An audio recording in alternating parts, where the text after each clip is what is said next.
नमस्कार मेरे प्यारे श्रोताओं, आज मैं आपके लिए एक अनोखी कहानी लेकर आई हूँ जो आपके दिल को छू जाएगी। तो बिना देर किए चलिए कहानी शुरू करते हैं।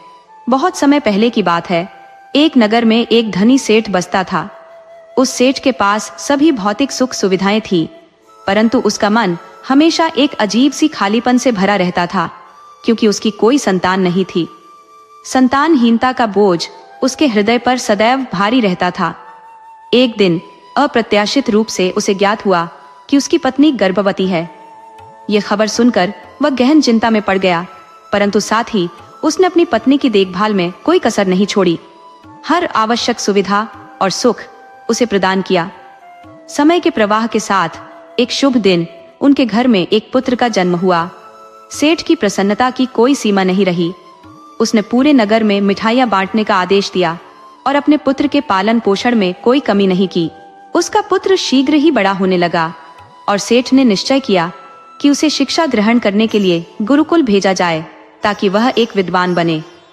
यद्यपि पुत्र की उम्र अभी बहुत छोटी थी, सेठ ने उसे ज्ञान की यात्रा पर भेजने में देरी नहीं की। गुरुकुल में वह बालक हर विधा में निपुण होने लगा।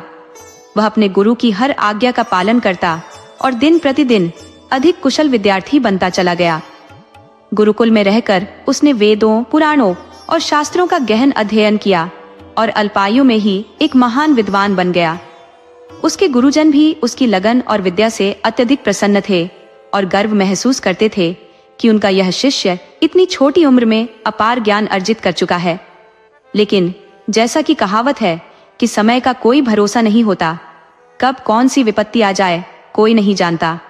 एक दिन एक प्राकृतिक आपदा के कारण उसके माता पिता की मृत्यु हो गई। जब उसे गुरुकुल में यह सूचना मिली कि उसके माता पिता अब इस संसार में नहीं रहे और उनका सब कुछ नष्ट हो गया है, तो वह पूरी तरह टूट गया। उसे लगा जैसे उसके जीवन का आधार ही समाप्त हो गया हो। उसका इस संसार से मोह भंग हो गया और उसने निश्चय किया कि शिक्षा पूर्ण करने के पश्चात वह अपना जीवन मानव सेवा में समर्पित करेगा। कुछ समय बाद जब उसकी शिक्षा पूर्ण हुई तो वह गुरुकुल छोड़कर सन्यासी बन गया। उसने सांसारिक सुख सुविधाओं का त्याग कर हिमालय के घने जंगलों में जाकर कठोर तपस्या की। वर्षों की तपस्या के बाद वह एक महान संत के रूप में उभरा और धीरे धीरे उसकी ख्याति चारों ओर फैलने लगी। दूर दूर से लोग उसकी शिक्षा और परामर्श के लिए आने लगे। वह बड़ी सहजता से लोगों की समस्याओं का समाधान कर देता, जिससे वह पूरे राज्य में प्रसिद्ध हो गया। लेकिन जिस नगर में वह निवास करता था, वहां का राजा अत्याचारी और क्रूर था। जब राजा को उस संत के बारे में ज्ञात हुआ तो उसने उससे मिलने का निर्णय लिया। एक दिन प्रातःकाल राजा अपने महल से बाहर निकला और उस संत से मिलने का निश्चय किया। राजा चलकर संत की कुटिया तक पहुंचा। जैसे ही राजा ने उस संत को देखा, वह उनके तेजस्वी चेहरे से प्रभावित हुए बिना न रह सका। राजा ने उनके चरणों में नमन किया और उनकी उपस्थिति में बैठ गया। संत से बातचीत करने के दौरान राजा के मन में एक गहरी शांति का अनुभव हुआ, मानो उसके भीतर की हलचल थम गई हो। राजा पहली ही मुलाकात में संत के व्यक्तित्व से इतना प्रभावित हुआ कि उसने उसी क्षण से अच्छाई और सद्गुणों के मार्ग पर चलने का संकल्प कर लिया। राजा सोचने लगा कि अगर इस अल्प समय में यह संत मुझे इस प्रकार परिवर्तित कर सकता है, तो यदि यह हमेशा मेरे साथ रहे तो मेरे जीवन की दिशा ही बदल जाएगी। यही विचार मन में आते ही राजा ने संत से आग्रह किया कि वे उसके साथ महल चले। राजा के इस आग्रह को संत ने ठुकराया नहीं और सहर्ष महल चलने के लिए तैयार हो गए। राजा उन्हें राजमहल लेकर पहुंचा, जहां संत का अत्यंत आदर सत्कार किया गया। उनके लिए शाही भोजन की व्यवस्था की गई। भोजन के उपरांत संत ने राजा को धन्यवाद दिया और जाने की आज्ञा मांगी, परंतु राजा नहीं चाहता था कि संत महल छोड़कर जाएं। उसने निवेदन किया, महाराज, आप हमारे बागीचे में जब तक चाहे निवास कर सकते हैं। आपको यहाँ किसी प्रकार की असुविधा नहीं होगी। आपका यहाँ रहना हमारे लिए और हमारी प्रजा के लिए भी सौभाग्य की बात होगी। संत ने राजा का यह प्रस्ताव स्वीकार कर लिया। राजा ने तत्परता से आदेश दिया कि बगीचे में संत के लिए एक सुंदर कुटिया और सभी आवश्यक वस्त्र, भोजन और अन्य सुविधाओं की व्यवस्था की जाए। सेवकों ने राजा के आदेश का पालन करते हुए जल्द ही एक कुटिया बना दी। और संत वहां निवास करने लगे। संत की हर आवश्यक चीज का ध्यान रखा गया और उन्हें समय पर सभी सुविधाएं दी जाती थी। राजा सदैव ये सुनिश्चित करता कि संत प्रसन्न रहे और कभी वहां से जाने का विचार न करे। कुछ वर्षों तक यह क्रम चलता रहा। राजा और रानी के किसी आवश्यक कार्य से दूसरे राज्यों में जाने की नौबत आई और वे अस्थायी रूप से महल से बाहर चले गए। उन्होंने एक सेवक को संत की देखभाल का उत्तरदायित्व सौंपा, परंतु दुर्भाग्यवश सेवक राजा के जाने के बाद बीमार पड़ गया और अपने घर चला गया। फिर वह कभी लौटकर नहीं आया। संत ने इस उपेक्षा को अपना अपमान समझा और क्रोध में आकर राजा से नाराजगी प्रकट की। उन्होंने कहा, हे राजन, यदि तुम कोई जिम्मेदारी निभा नहीं सकते तो उसे लेने का कोई औचित्य नहीं था।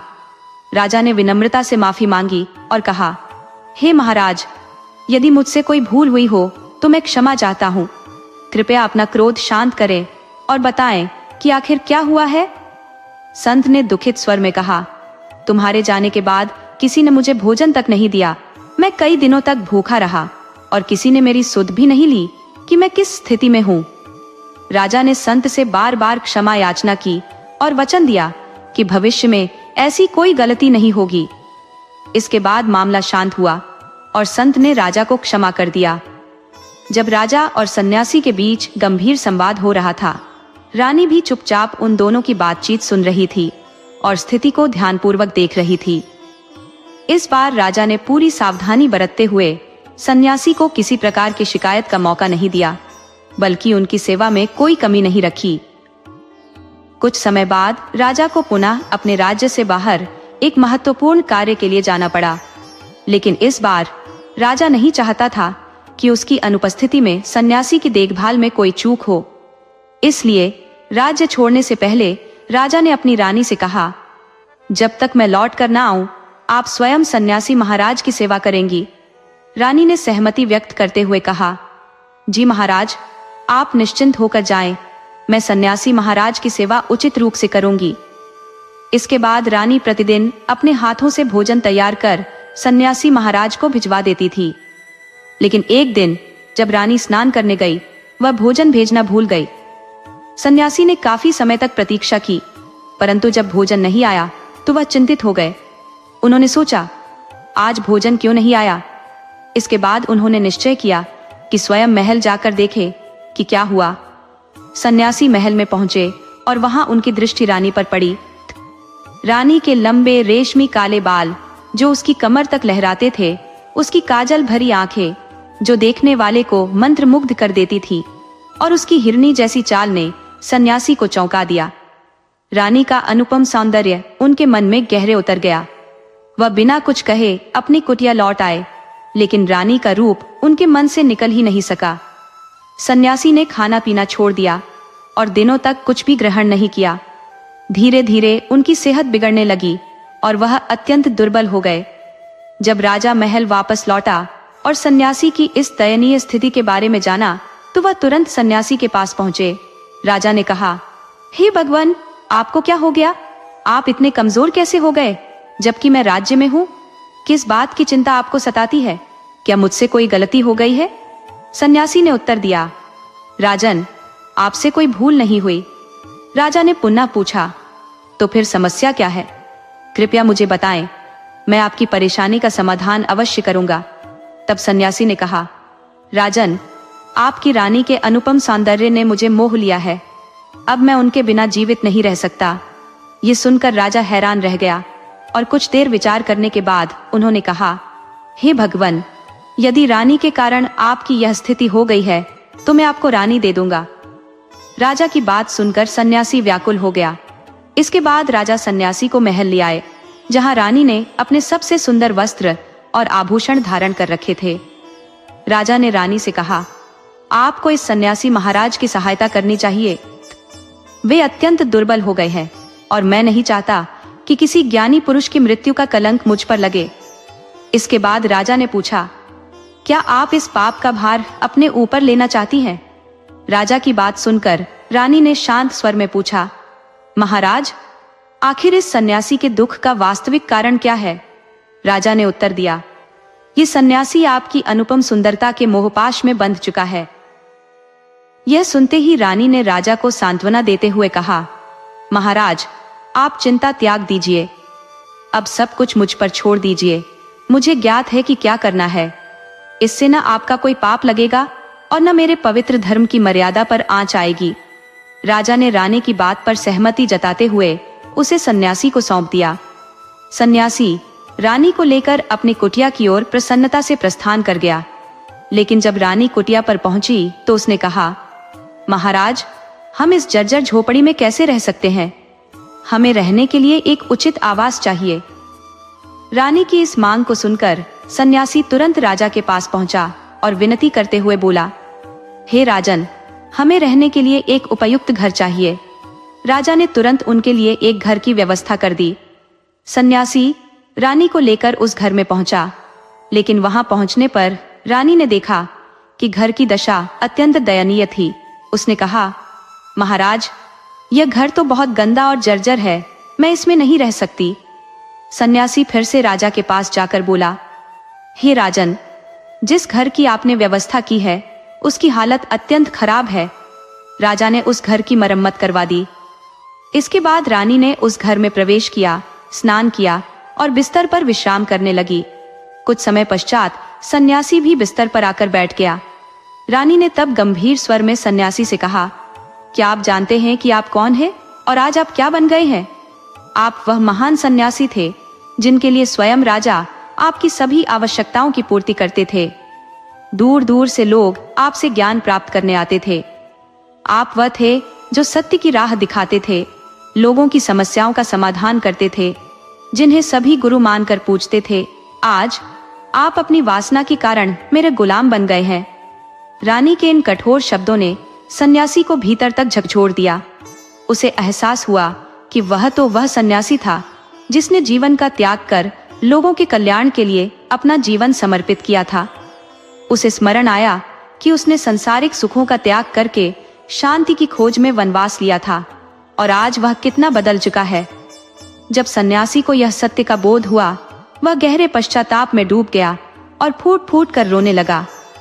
हाथ जोड़कर रानी से विनती की, मुझे क्षमा कीजिए महारानी, मैं बड़ी भूल करने जा रहा था। मैं अभी आपको राजा के पास वापस छोड़ आता हूँ।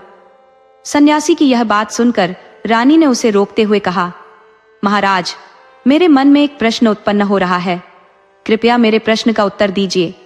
सन्यासी ने उत्तर दिया, कहिए महारानी, आपका क्या प्रश्न है? रानी ने कहा, जब उस दिन आपको भोजन नहीं मिला था तब आप अत्यधिक क्रोधित हो गए थे।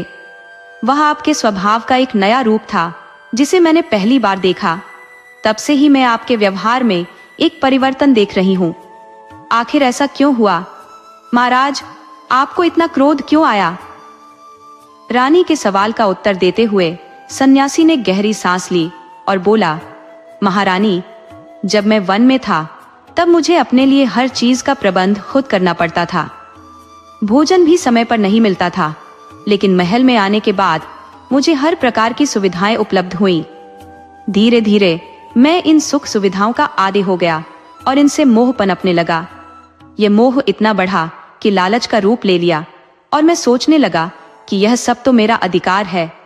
जिस दिन मुझे भोजन नहीं मिला तब मेरे अंदर क्रोध का जन्म हुआ जिसे मैं नियंत्रित नहीं कर सका। सन्यासी ने आगे कहा, महारानी, यह सच है कि जब हमारी इच्छाएं पूरी नहीं होती तो क्रोध उत्पन्न होता है और जब पूरी हो जाती है तो लालच बढ़ता है। महल में रहते हुए मेरी हर इच्छा पूरी होती रही और यही इच्छा पूरी होने की लालसा मुझे वासना की जंजीरों में जकड़ती गई। अंततः मैं आपके प्रति आकर्षित हो गया। ये कहते हुए सन्यासी राजा के पास गया और गहरा पश्चाताप करते हुए बोला, हे राजन, मुझे क्षमा करें, मुझे अपनी भूल का एहसास हो गया है।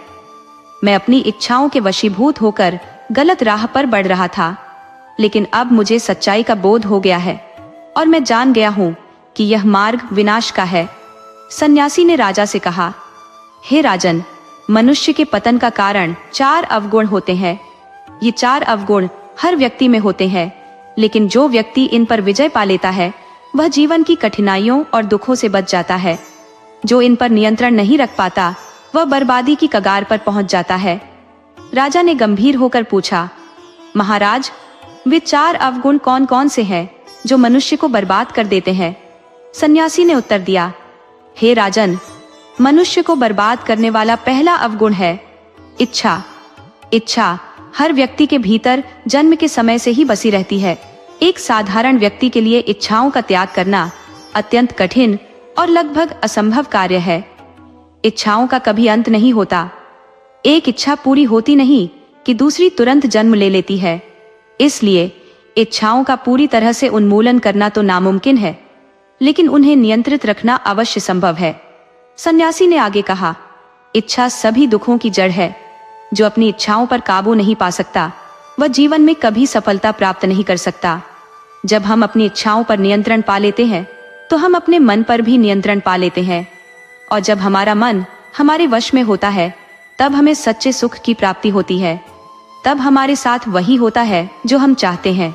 इसलिए अगर कोई मनुष्य अपने जीवन में सुख और शांति चाहता है तो उसे अपनी असंभव इच्छाओं का त्याग करना चाहिए।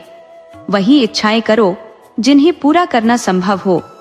असंभव इच्छाओं के बारे में सोचने मात्र से भी दुख उत्पन्न होता है। फिर सन्यासी ने कहा, हे राजन, मनुष्य को बर्बाद करने वाला दूसरा अवगुण है कामना। कामनाओं का जन्म हमारी इच्छाओं से ही होता है। जब कामनाएं पूरी नहीं होती तो दुख, असंतोष और अशांति का जन्म होता है। इच्छाओं का कोई अंत नहीं होता, और जैसे ही मनुष्य इनकी गिरफ्त में आता है वह इन्हीं के जाल में उलझता चला जाता है। ठीक उसी प्रकार जैसे कामनाओं और वासनाओं का वशीभूत होकर इंसान विवेक खो देता है। इच्छा करना स्वाभाविक है, लेकिन जब ये इच्छाएं कामनाओं में परिवर्तित हो जाती है और फिर कामनाओं का रूपांतरण वासना में होता है, तब वे इंसान को पतन की ओर धकेल देती है। ऐसे समय में वह व्यक्ति सही गलत का भान खो देता है और अंततः उसे दुख और असंतोष के सिवाय कुछ नहीं मिलता। इतिहास में जितने भी संघर्ष हुए हैं उनका मुख्य कारण एक स्त्री को पाने की लालसा रही है। राजाओं ने इस प्रेम में सब कुछ दांव पर लगा दिया है। रावण, जिसे संसार का सबसे बुद्धिमान माना गया, उसने भी सीता की सुंदरता के मोह में आकर अपना सर्वस्व गंवा दिया। उसकी मृत्यु का कारण एक स्त्री ही बनी। कई राजा इस मोहजाल में इतने फंस गए कि वे युद्ध में हार गए, क्योंकि उनका ध्यान केवल स्त्रियों की रासलीला में ही लगा रहा। भगवान ने स्त्री की रचना इस संसार की सृजन शक्ति के रूप में की थी, लेकिन आज के समय में उसे वासना का साधन बना लिया गया है। लोग उसे अपनी इच्छाओं की पूर्ति का जरिया मानते हैं, और जब उन्हें यह साधन नहीं मिलता तो वे विक्षिप्त हो जाते हैं और न जाने क्या क्या कर बैठते हैं। सन्यासी ने आगे कहा, हे राजन, मनुष्य की तीसरी बर्बाद करने वाली आदत क्रोध है। जब व्यक्ति की छोटी छोटी इच्छाएं पूरी होने लगती हैं, तो वह और बड़ी आकांक्षाएं पालने लगता है, और जब वे आकांक्षाएं पूरी नहीं होती तो उसके भीतर क्रोध जन्म लेता है। क्रोध के वशीभूत होकर वह अनियंत्रित हो जाता है और गलत फैसले ले लेता है। वह दूसरों को अपशब्द कहता है, गालियां देता है, और जब उसका क्रोध शांत होता है तब तक बहुत कुछ बर्बाद हो चुका होता है। क्रोध मनुष्य को अंदर से कमजोर बना देता है, और एक कमजोर व्यक्ति कभी सफल नहीं हो सकता। क्रोध के कारण मन में उत्पन्न तनाव जीवन को नष्ट कर देता है। अशांति और दुख का स्रोत भी यही क्रोध है। इसके बाद सन्यासी ने कहा, हे राजन, मनुष्य की चौथी बर्बाद करने वाली आदत है लालच। यह हमारे भीतर उन महत्वाकांक्षाओं से उपजता है जो जीवन में सुख, संपत्ति और समृद्धि के लिए होती है। व्यक्ति अपने लोभ में पड़कर दूसरों का अहित करने लगता है, और इसी लालच में वह अपनी शांति और संतोष को भी दांव पर लगा देता है। इंसान की यह प्रवृत्ति उसे हमेशा हानि की ओर धकेलती है। वह दूसरों को देखकर उनकी संपत्ति की इच्छा करता है, लेकिन अपनी संपत्ति का मूल्य नहीं समझ पाता। लालच का परिणाम हमेशा दुखद होता है, और जो व्यक्ति इसका शिकार बनता है वह कभी सफल नहीं होता। अंत में सन्यासी ने कहा, हे राजन, जो व्यक्ति इन 4 अवगुणों इच्छा, कामना, क्रोध और लालच से दूर रहता है, उसे जीवन में सफल होने से कोई नहीं रोक सकता। इन पर काबू पाने के लिए आत्मसंयम, धैर्य, सहानुभूति और संतोष जैसे गुणों की आवश्यकता होती है। ये गुण मनुष्य को नैतिक और सही मार्ग पर चलने के लिए प्रेरित करते हैं। आत्मनियंत्रण से व्यक्ति अपनी इच्छाओं और कामनाओं पर विजय पा सकता है, और वही इच्छाएं करनी चाहिए जो हमारे नियंत्रण में हो। इससे हम दुखी भी नहीं होंगे और हमारे जीवन में शांति और सफलता बनी रहेगी।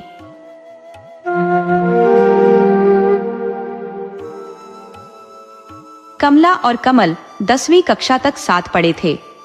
कमल जानता था कि कमला पढ़ाई में अत्यंत निपुण थी, लेकिन गणित के सवाल तो मानो उसकी उंगलियों पर नाचते थे। वह पूरी कक्षा में सबसे पहले सारे प्रश्न हल कर लेती थी। किसी लड़की में गणित जैसे कठिन विषय में ऐसी असाधारण प्रतिभा देखकर अध्यापक भी आश्चर्यचकित रह जाते थे। आखिर कमला का दिमाग किस चीज का बना था? हम दोनों के नाम एक ही अक्षर से शुरू होते थे, कमला और कमल। इसलिए रोल नंबर भी हमारे आगे पीछे होते थे और यह मेरा सौभाग्य था कि परीक्षा में उसकी सीट हमेशा मुझसे आगे ही होती थी। मैं मासिक और मुख्य परीक्षाओं में गणित के प्रश्न कमला की नजर बचाकर उसकी कॉपी से उतार लेता था। मुझे लगता था कि मैंने बड़ी चालाकी से नकल कर ली है और कोई नहीं जानता, पर यह मेरी गलतफहमी थी। एक दिन गुरुजी हम दोनों के पास ही कुर्सी लगाकर धूप सेकने बैठ गए।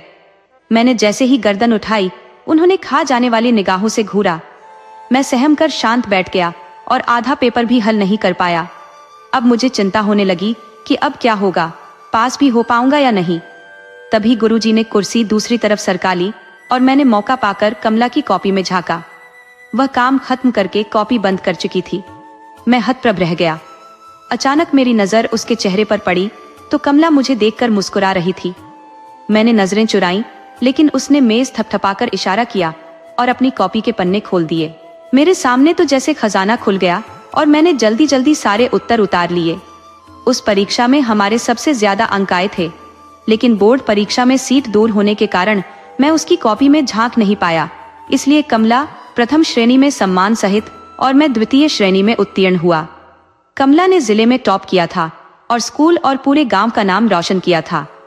प्रार्थना सभा में प्रिंसिपल सर ने कहा था कि यह लड़की एक दिन बड़ी वैज्ञानिक या प्रोफेसर बनेगी और उसे पुरस्कार स्वरूप अपना महंगा सुंदर पार्कर पेन भेंट किया था। कमला मेरे घर से कुछ दूर एक कच्चे मकान में एक गरीब किसान परिवार में रहती थी। उसके परिवार में 4-5 भाई बहन थे और वह सबसे बड़ी थी। उसकी माँ की तबीयत इलाज के अभाव में हमेशा खराब रहती थी, इसलिए घर का कामकाज भी उसे ही संभालना पड़ता था। इसके बावजूद वह कक्षा में प्रथम आती थी। उसके 2 छोटे छोटे भाई बहन थे जो पूरी तरह कमला पर निर्भर थे, इसलिए अब वह अक्सर स्कूल कम आती थी। जब उसकी शिकायत घर पर पहुंची तो उसके पिता ने उसे आगे न पढ़ाने की जिद पकड़ ली। सभी अध्यापकों ने और उसकी सहेलियों ने भी उसके पिता को समझाने की कोशिश की, परंतु उसका बाप टस से मस नहीं हुआ। यह हमारे लिए बहुत दुखदाई बात थी। क्या सच में कमला अब स्कूल नहीं आएगी? हम सभी विद्यार्थी जो उसकी वजह से कठिन गणित, भौतिक विज्ञान और रसायन विज्ञान के होमवर्क कर पाते थे और परीक्षा में पास होते थे, उसे बहुत याद करते थे। कक्षा 11 और 12 में गणित और कठिन हो गया था। मैं चुपचाप कमला के घर जाता और अपनी किताब और कॉपी उसे थमा आता था। वह समय निकालकर मेरे लिए सारे प्रश्न हल कर देती थी। कमला का दिमाग सच में कमाल का था। उसे भी यह सब करने में बड़ा आनंद आता था। मैं किसी को यह नहीं बताना चाहता था कि मैं कमला से प्रश्न पूछता हूँ, इसलिए सबकी नजरें बचाकर उसके घर जाता था। स्कूल में साफ सुथरे कपड़ों में, करीने से खड़े हुए बालों में वह बहुत सुंदर दिखती थी, लेकिन अब उसका रंग कुछ दब सा गया था। चेहरे और बालों की चमक खो गई थी। घर के काम करने से वह थोड़ी कमजोर भी हो चुकी थी, लेकिन मुझे वह बहुत अच्छी लगती थी। हम सभी ने बचपन से जवानी में कदम रखा, क्योंकि समय अपनी रफ्तार से चलता रहता है, किसी के लिए नहीं रुकता। हमारे विचार बदल रहे थे। मैं उसे हमेशा एक दोस्त की नजर से देखता था, लेकिन मेरी मित्र मंडली बार बार मेरे वहां जाने का कारण कुछ और ही समझती थी। अब मेरे मित्र मुझे कमला के नाम से छेड़ने लगे। एक दिन मेरा एक दोस्त बोला, कमल, तू तो पोस्टमास्टर साहब का लड़का है, उस गोबर फेंकने वाली काली कलूटी कमला के चक्कर में क्यों पड़ता है? मुझे मन ही मन बहुत गुस्सा आया। मुझे एक मित्र की तरह उससे बहुत प्रेम था। दोस्तों की इन बातों पर मैंने उनसे झगड़ा तक कर लिया था, लेकिन इस झगड़े से उन्होंने मान लिया कि मेरा कमला के साथ कोई चक्कर चल रहा है। यह बात लगभग पूरे स्कूल और गांव तक पहुंच गई थी। 12वीं की बोर्ड परीक्षा से पहले मैं मॉडल पेपर लेकर कमला के पास ही गया था। तभी उसके पिता गुस्से में भरे आ गए और मुझे उल्टा सीधा बोलने लगे। उन्होंने कमला को घसीटकर अंदर धकेल दिया और मुझे वहां कभी न आने की धमकी दी। मैंने कमला के पिता को बहुत समझाने की कोशिश की, लेकिन वह बोले, यह पढ़ाई लिखाई का बहाना, मैं खूब समझता हूँ इसके पीछे क्या गुलछर्रे उड़ रहे हैं। मुझे यह सुनकर बहुत शर्मिंदगी महसूस हुई। मैं सर झुकाए घर आ गया। 12वीं का परीक्षा परिणाम आ चुका था। मैं द्वितीय श्रेणी में उत्तीर्ण हुआ था। गणित में मेरे अंक कम थे, लेकिन कमला के बताए गए शॉर्टकट और ट्रिक्स अच्छे से याद हो गए थे, जो प्रतियोगी परीक्षाओं में काम आए, और मेरा चयन इंजीनियरिंग में हो गया। मेरे पिता का तबादला भी अब शहर में हो गया था। वह सिर्फ मेरी बोर्ड परीक्षा के लिए यहाँ रुके हुए थे। वह दिन भी आ गया जब मुझे गांव छोड़कर हमेशा के लिए यहाँ से चले जाना था। हमारी पैकिंग की तैयारियां चल रही थी।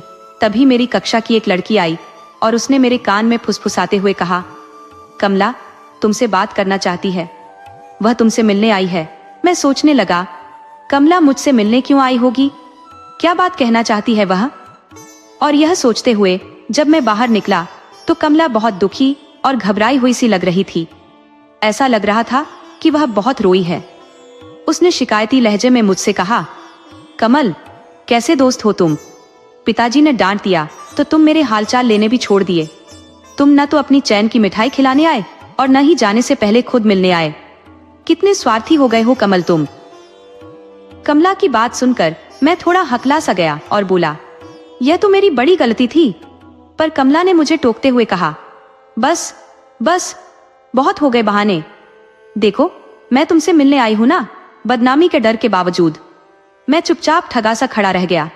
कमला कहने लगी, कमल तुम वहां जाकर मुझे भूल तो नहीं जाओगे। मैंने महसूस किया कि उसकी पलकों की कोरें थोड़ी नम हो गई थी। मैं बोला, अरे तुम्हें कैसे भूलूंगा, तुम ही तो मेरी नन्ही गुरु हो।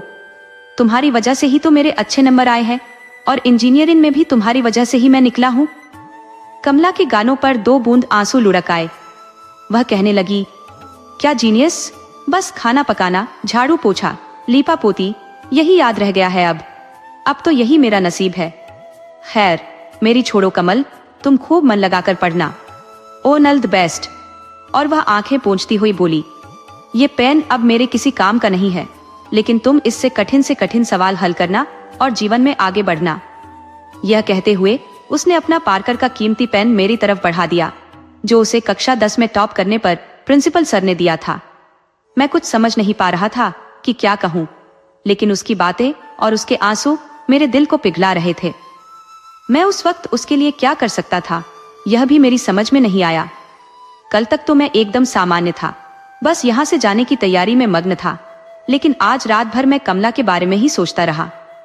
कमला क्यों रो रही थी, वह सबसे होशियार और मेहनती लड़की थी।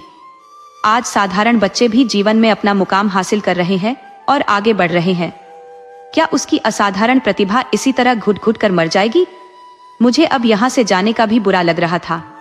अगली सुबह मैं घर से कुछ बहाना बनाकर कमला से मिलने चला गया। मैं अपने साथ एक गिफ्ट पैक लेकर गया, जिसमें चॉकलेट, टॉफियां, एक डायरी और एक एनसाइक्लोपीडिया था, जिसे वह बहुत पसंद करती थी। हालांकि मुझे भी वह एनसाइक्लोपीडिया बेहद पसंद था, क्योंकि मेरे चाचा अमेरिका से मेरे लिए उसे गिफ्ट लाए थे। लेकिन कमला ने अपना अब तक का सबसे कीमती इनाम मेरे नाम कर दिया था, तो मुझे भी अपनी कोई बहुत प्यारी वस्तु उसे भेंट में देनी थी। लेकिन वह मुझे घर पर नहीं मिली, तो मुझे बड़ी निराशा हुई। मैं उसके छोटे भाई के हाथ में वह गिफ्ट देकर आया। रास्ते में जब मेरी नजरें उसे ढूंढ रही थी, तो मुझे उसके दोहरे बर्ताव पर दुख हो रहा था। वह कह रही थी, मिलने नहीं आया, और जब उसे मालूम था कि मैं सुबह जाने वाला हूँ, तो खुद पता नहीं कहाँ चली गई। इसी तरह मन में कई सवाल जवाब और उधेड़बुन के साथ मैं अपने परिवार के साथ गांव से निकल पड़ा। बस से निकलते ही मैंने देखा कि स्टॉप से कुछ दूर कमला खड़ी थी। जिस तरह वह फफक फफक कर रो रही थी, मुझे महसूस हुआ कि क्या वह मुझसे इतना प्रेम करती थी? यदि करती थी तो क्यों? शहर जाने के बाद भी मेरा मन उदास रहता था। मुझे वह सपनों में दिखाई देती थी, रोती कलपती जैसे बाहें फैलाए कह रही हो, कमल मुझे इस नरक में छोड़कर कहां जा रहे हो? मुझे भी साथ ले चलो कमल। इंजीनियरिंग कॉलेज में जाकर मुझे लगता था कि कुछ पीछे छूट गया है, लेकिन मेरे पास कोई उपाय नहीं था। धीरे धीरे मैंने अपना मन पढ़ाई में लगाना शुरू किया। साल दर साल गुजरते गए। बीच बीच में जब टीचर या सहपाठी मेरी अनोखी तरकीब से हल की गई समस्याओं को देखते तो आश्चर्यचकित होते और मेरी तारीफ करते तो मुझे कमला की बहुत याद आ जाती थी, लेकिन मैं किसी से कुछ नहीं कह पाता था। वक्त धीरे धीरे पंख लगाकर उड़ता रहा और 6 साल गुजर गए। एमटेक करने के बाद मेरी सरकारी नौकरी लग गई। मेरा बहुत मन हुआ कि मैं कमला से मिलकर आऊं। मुझे यह पता चल गया था कि मेरे शहर आने के साल भर बाद ही कमला का विवाह हो गया था। क्योंकि मेरा उसके प्रति प्रेम एक अलग श्रेणी का था, तो मुझे उसके विवाह से कोई फर्क नहीं पड़ता था। बस मुझे एक ही चिंता होती थी कि उसके लिए पता नहीं उसका पति कैसा होगा। लेकिन लगता था कि वह बहुत अच्छी लड़की है और उसका पति उसे बहुत प्रेम करता होगा। कमला को इतने भाई बहनों की देखभाल और कमर तोड़ मेहनत से कुछ राहत मिली होगी। मैंने सोचा अब की बार जाऊंगा तो उसे ओपन यूनिवर्सिटी के बारे में बताकर आऊंगा। लेकिन उसका पति क्या सोचेगा, यह सोचकर मुझे मन ही मन डर सा लगने लगा। लेकिन मेरी इच्छा काफी तीव्र हो रही थी कि मैं अपनी पहली तनख्वाह से कमला को मिठाई और कोई उपहार दूं। जब मुझे पहली तनख्वाह मिली तो ड्राई फ्रूट्स, अच्छी सी मिठाई, एक साड़ी, एक टी कोट और ब्लाउज का सेट पैक करवाया। गांव पहुंचकर अपने सभी मित्रों से मिला और कमला का पता पूछा। मेरे मित्र गोपाल के साथ मैं कमला के घर चला गया। मैं सोच रहा था 6 साल बाद कैसी दिखती होगी, पहले पहल क्या बात करूंगा। मेरा दिल धड़क रहा था। नदी के ऊपर पगडंडी पार करके जब हम एक मोड़ पर मुड़े तो मेरा दोस्त गोपाल रुक गया और बोला, यही रहती है। मैं बोला, क्या यह कमला का घर है? मुझे देखकर धक्का सा लगा। गोपाल बोला, हाँ यही रहती है वो। वह एक टूटा फूटा झोपड़ी नुमा मकान था। मेरा दिल अंदर जाने को नहीं हुआ। तभी मेरा मित्र बोला, इस मकान में किस दिशा में रहती होगी? गोपाल ने बाहर से ही आवाज लगाई, कमला।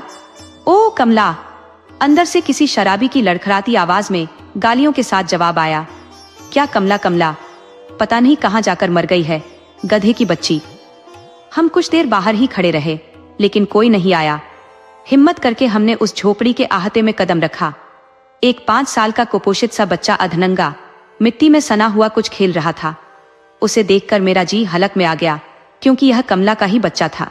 मैं अपने शहर की मलिन बस्तियों में ऐसे बच्चों को देखा करता था। हमने उससे पूछा कि उसकी माँ कहाँ है, तो उसने खेतों की तरफ इशारा किया। हम दोनों, गोपाल और मैं, वहीं बाहर इंतजार करने बैठ गए। कमला का बच्चा अपनी तोतली आवाज में पूछने लगा, तुम कौन हो? मैंने कहा, मैं कमल हूं। उसने कहा, तुम मेरी मम्मी के साथ पढ़ती थी ना? कमल? उसके मुंह से अपना नाम सुनकर मेरा मुंह खुला का खुला रह गया। वह दौड़कर अंदर से एक किताब उठाकर लाया और बोला, यही तुम आए थे ना? एनसाइक्लोपीडिया, जिसमें फिश है, टाइगर है, प्लेनेट है, स्टार्स है, रिवर सब है। मैं आश्चर्यचकित रह गया। दुबला पतला बच्चा, लेकिन इतनी कुशाग्र बुद्धि। तब वह बोला, मेरी मम्मी मुझे रोज इसे पढ़ाती है और कहती थी, कमल आएगा, ऐसी और किताबें लाएगा। क्या तुम लाए हो ऐसी और किताबें? ये सुनकर मुझे बड़ा अफसोस हुआ कि मैं इस बच्चे के लिए कुछ भी नहीं लाया था। मैंने मिठाई का डिब्बा निकालकर उस बच्चे के हाथ में रख दिया और कहा, अभी तो सिर्फ यह मिठाई लाया हूं बेटा, अगली बार ढेर सारी किताबें लाऊंगा। तो वह बोला, इसका मतलब? कमला को बड़ी उम्मीद थी कि मैं कभी यहां आऊंगा। मैंने मन ही मन सोचा था। तभी गोपाल ने मेरा कंधा दबाकर सामने की तरफ इशारा किया। खेत की तरफ से एक औरत नंगे पांव तेज गति से हमारी तरफ बढ़ रही थी। बिखरे हुए बाल, धूल में सने हुए, बेतरतीब बंधी हुई गंदी सी साड़ी। मैं तो गस खाकर पीछे को गिर पड़ा और मेरी आवाज कांपने लगी। कमला? वह देहाती भाषा में कुछ बड़बड़ाती हुई आ रही थी और कहने लगी, मेरे धान चुरा ले गया तो अब क्या लेने आया है? गोपाल की तरफ देखकर कमला बोली, ये कल रात मेरी झोपड़ी में आग लगाने आया था। फिर उसने पागलों की तरह अटस लगाया, मगर मैंने पानी पहले से रखा था और वह हाँ हाँ करके हंसने लगी। फिर उसने बच्चे को गोद में उठाया। बच्चा उसका गाल थपथपाकर बोला, माँ देखो ये कमल है, तुम कहती थी ना कमल आएगा। उसने बच्चे को इस तरह से घूरा जैसे कुछ समझ ही नहीं आ रहा हो। फिर बोली, ये तेरे बाप का जासूस है। वह बेवड़ा खुद पी के गिरा रहता है और इन जैसों को मेरे पीछे लगा रखा है। उसने वहां पर पड़ी हुई एक लकड़ी उठा ली और मेरी तरफ बढ़ी और जोर से मेरे हाथ पर मार दिया। बोली, करेगा मेरी जासूसी? बोल, करेगा? भाग जा साले यहाँ से। नहीं तो तेरे हाथ पांव सब तोड़ दूंगी। मैंने उसे उपहार देने को आगे हाथ बढ़ाए थे। उसने जो जोर से मार दी, उससे ड्राई फ्रूट्स नीचे बिखर गए और कपड़ों के डब्बे भी। बच्चा शायद बहुत भूखा था, दौड़कर गया और गिरे हुए काजू बादाम उठाकर खाने लगा। मैं कमला की मानसिक और शारीरिक हालत देखकर सन्न रह गया। मेरा दिमाग ने काम करना बंद कर दिया था। मैं अपना बचाव भी नहीं कर पाया था। मेरी तो आंखों से आंसू बहने लगे। मैं बस दबी सी आवाज में इतना ही बोल पा रहा था, कमला, कमला। लेकिन कमला बड़बड़ाती हुई अंदर चली गई और कहने लगी, कमल, कमल बोलता है, खुद को वह तो मंगल पर है, अंतरिक्ष यान में आएगा। कुछ देर खड़े रहकर हम दोनों वहां से भारी कदमों के साथ वापस निकल आए। कुछ दूर मकान में जाकर पता किया तो उन्होंने बताया कि उसका पति बहुत शराब पीता है। यह बेचारी खेतों में काम करके जितना भी कमाती है वह सब उड़ा देता है और इसके चरित्र पर भी शक करता है और घर आकर इसकी रोज पिटाई करता है। 6 महीने पहले उसने इसे इतना मारा था कि यह बेहोश हो गई थी। प्राथमिक उपचार केंद्र ले जाना पड़ा। वहां से लौटकर यह घर आई तभी से पागल सी हो गई है। वह अपने बच्चे को पढ़ाना चाहती थी, लेकिन न तो उसके पास पैसे थे और न ही वह किसी से मदद मांग सकती थी, क्योंकि उसका पति बहुत ही शक्की है। सरकारी स्कूल से भी इसके बच्चे को निकाल दिया, क्योंकि इसका पति जो वहां से निकाल लाया था। अब वह क्या करेगी, जिसका पति शराबी है और अपने बच्चे को जबरदस्ती स्कूल से निकाल लाया है। स्कूल वाले तो भेज ही देंगे ना। ये सब सुनकर मैं और गोपाल बहुत दुखी हो गए। मैं तो बहुत दुखी हो गया। उस रात गोपाल के घर पर ही मैं रुका था। रात भर बहुत सोच विचार किया। मैंने महसूस किया कि वह मुझसे बहुत प्रेम करती थी, तभी तो अपनी कॉपी मेरे सामने रख देती थी। कभी कभी मेरे अंक उससे अधिक भी आ जाते थे, लेकिन उसने कभी शिकायत नहीं की थी। उसकी सज्जनता की और भी बातें मुझे बहुत याद आती रहीं, जो मेरी आंखों को बार बार गीला कर देती थी। मेरे यहाँ से जाते ही उसका फूट फूट कर रोना। उस दिन जब हम यहाँ से गांव छोड़कर जा रहे थे, तो बस स्टॉप पर कैसे फूट फूट कर रो रही थी वह, मुझे याद आ रहा था। उसका दिया हुआ पेन अब तक मेरे पास रखा हुआ था। ऑफिस के रजिस्टर में पहला साइन मैंने उसी से किया था। तब तो मैं भी बच्चा था, उसके लिए कुछ नहीं कर सकता था। लेकिन आज मैं अगर इसे इसी हाल में छोड़कर चला गया तो मैं खुद को कभी माफ नहीं कर पाऊंगा। लेकिन आज भी मैं इसके लिए क्या कर सकता हूँ, मैं बस यही सोचता रहा। अगली सुबह पौ फटने से पहले ही मेरे चेहरे पर बेबसी और दर्द की जगह अब दृढ़ विश्वास की एक मुस्कान थी। मैंने गोपाल से मदद मांगी कि गोपाल, हम कमला के माता पिता से मिलने जाएंगे, और हम उसके माता पिता से मिले भी। उनकी अनुमति से हम कमला को एक टैक्सी में बिठाकर मानसिक स्वास्थ्य के इलाज के लिए शहर ले जाने लगे। ग्राम प्रधान को भी हमने यह जानकारी दी ताकि कोई कुछ गलत ना समझे। वह कभी मेरे साथ पढ़ता था, जो आज गांव का प्रधान था। बड़ी मुश्किल से उसने 3 साल में इंटर पास किया था। उसकी बड़ी आलीशान कोठी बनी हुई थी। एक नौकर मैंगो शेक रख गया था। वह अपनी बड़ी बड़ी मूंछों पर हाथ फेरता हुआ मुस्कुराकर बोला, तुम आ गए कमल। कितना अजीब रिश्ता था ना तुम दोनों के बीच, जिसे न तुम समझ पाए और न परिवार, समाज। परिवार कोई नहीं समझा उस रिश्ते को। उसकी एक सहेली थी मीना, जो अब ग्राम प्रधान की पत्नी थी। वह सरकारी स्कूल में गणित और विज्ञान की अध्यापिका भी है। मैं तो यह सुनकर चौंक गया और बोला, वह विज्ञान की अध्यापिका है? मुझे याद आया, मीना का ध्यान तो पढ़ाई में कम ही लगता था। उसका इस लड़के व अन्य लड़कों से कईयों से प्रेम प्रसंग चलता रहता था। मुझे तो बड़ा आश्चर्य हुआ कि वह अध्यापिका कैसे बन गई, और वह भी गणित और विज्ञान की। लेकिन यही विडंबना है, जिसने कभी कोई रिश्ता नहीं निभाया, कोई दोस्ती नहीं निभाई। उसने कभी कड़ी मेहनत नहीं की और हमेशा तिक्रमों के पीछे भागती रही। गांव वालों ने जब उसे पकड़ा तो उसे उसके घर में बंद कर दिया। कमला की दशा पर सबको तरस आ रहा था, लेकिन कोई भी कुछ नहीं कर पाता था। मुझे तो लगता था कि सब खुश थे। मैंने कमला के बच्चे को गोद में उठा लिया। 10-12 दिन उसे अपने घर में रखकर उसे नहलाया, धुलाया, बाल करीने से कटवाए और उसे पौष्टिक चीजें खिलाई और काम चलाओ अंग्रेजी सिखाई। फिर शहर के एक प्रतिष्ठित बोर्डिंग स्कूल में उसका दाखिला करा दिया। कमला की माता पिता अपने नाती से मिलने आए तो वह भी उसे पहचान नहीं पाए। उसे बड़े बाबू साहब का बेटा समझने लगे। जब मैंने बताया कि यह कमला का बेटा है तो वे बड़े खुश हुए। उनकी खुशी का कोई ठिकाना नहीं था। वे मुझे दुआएं देने लगे और उन्होंने मुझे बहुत सारे आशीर्वाद दिए।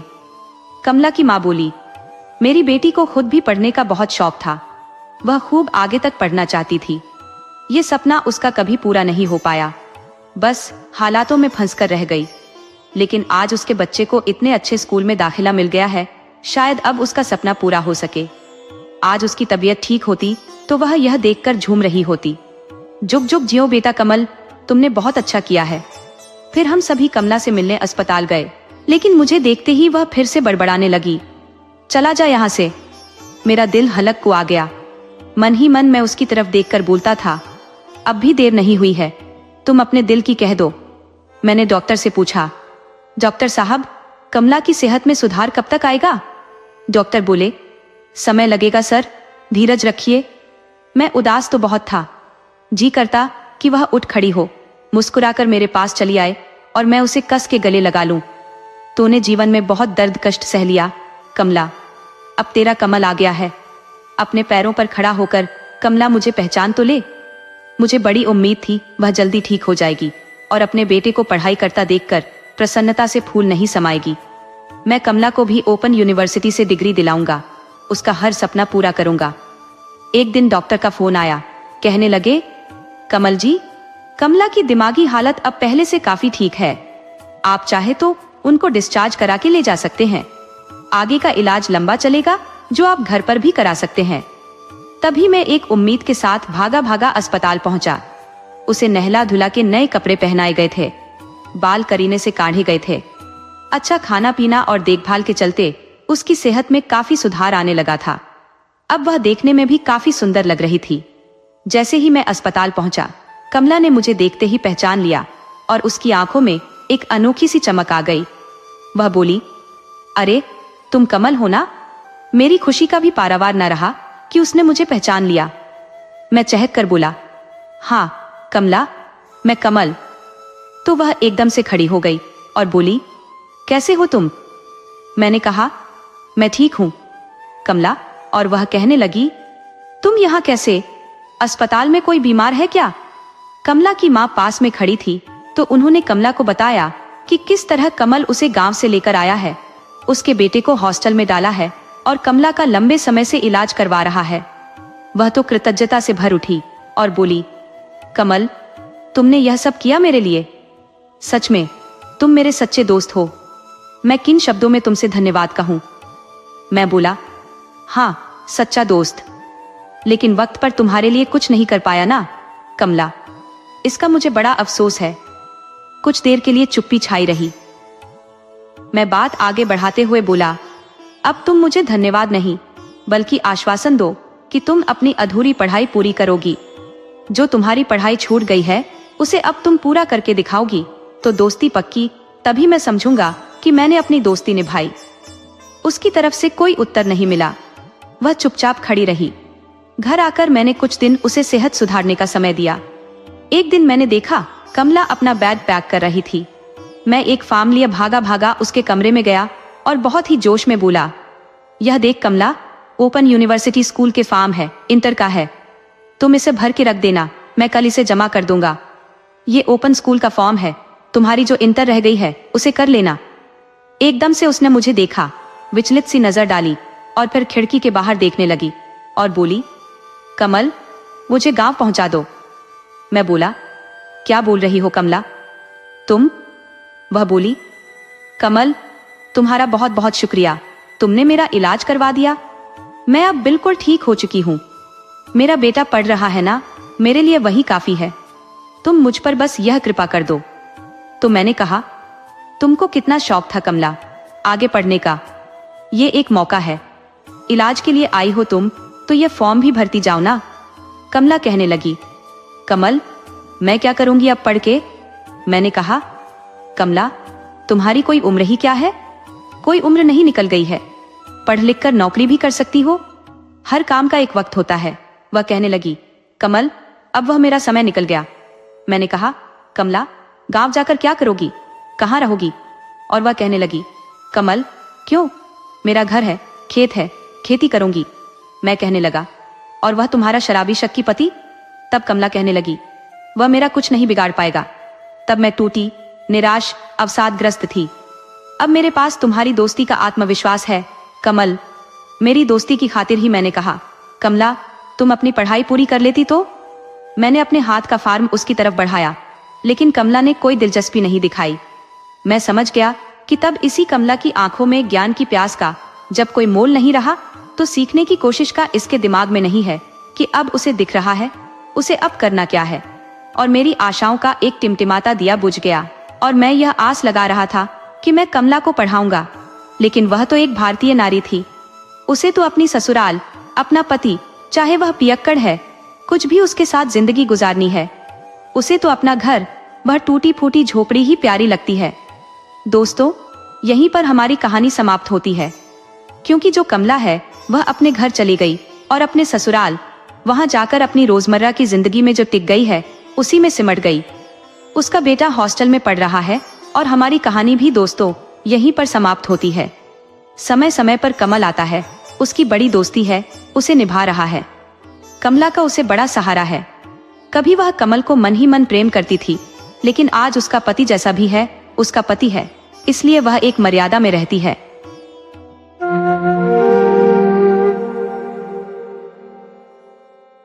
ठाकुर साहब गांव के सबसे प्रतिष्ठित जमींदार थे, जिनके 3 बेटे थे। तीनों बेटों को देखकर ठाकुर साहब का गर्व आसमान छू जाता था। इनमें सबसे बड़ा बेटा जोरावर सिंह था, उसके बाद नवाब सिंह और सबसे छोटा फौलाद सिंह। फौलाद सिंह को बचपन में ही पोलियो हो गया था और गांव के माहौल में जितना इलाज मुमकिन था वो सब हुआ, लेकिन उसके पैरों में जान न लौट सकी, इसलिए वह कभी अपने पैरों पर खड़ा नहीं हो पाया। शुरुआत में तो ठाकुर साहब ने अपने छोटे बेटे की चिंता की, कई वैद्यों से दवा भी लेकर आए, लेकिन जब फौलाद सिंह की स्थिति में कोई सुधार नहीं हुआ तो ठाकुर साहब ने उसे नजरअंदाज करना शुरू कर दिया। यही दुनिया की रीत है। ठाकुर साहब का सारा प्यार और ध्यान उनके दोनों बड़े बेटों पर केंद्रित रहा। फौलाद सिंह, जो घिसट घिसट कर जैसे तैसे चलता, उसने खुद को इस स्थिति के अनुसार ढाल लिया था। भले ही वह चल नहीं पाता था, लेकिन उसने कभी किसी का सहारा लेना पसंद नहीं किया। फौलाद समझ गया था कि लोग सहायता के बदले कुछ न कुछ जरूर चाहते हैं, और उसे लगता था कि वह किसी को कुछ दे पाने की स्थिति में नहीं है। ठाकुर साहब के पास भले ही हजारों हेक्टेयर जमीन थी, लेकिन फौलाद जानता था कि वह हमेशा अपने भाइयों पर निर्भर रहेगा। कभी कभी नकारात्मक सोच भी इंसान को सही दिशा दिखा देती है। फौलाद ने अपने नित्य कर्मों के लिए किसी पर निर्भर न रहने का प्रण किया।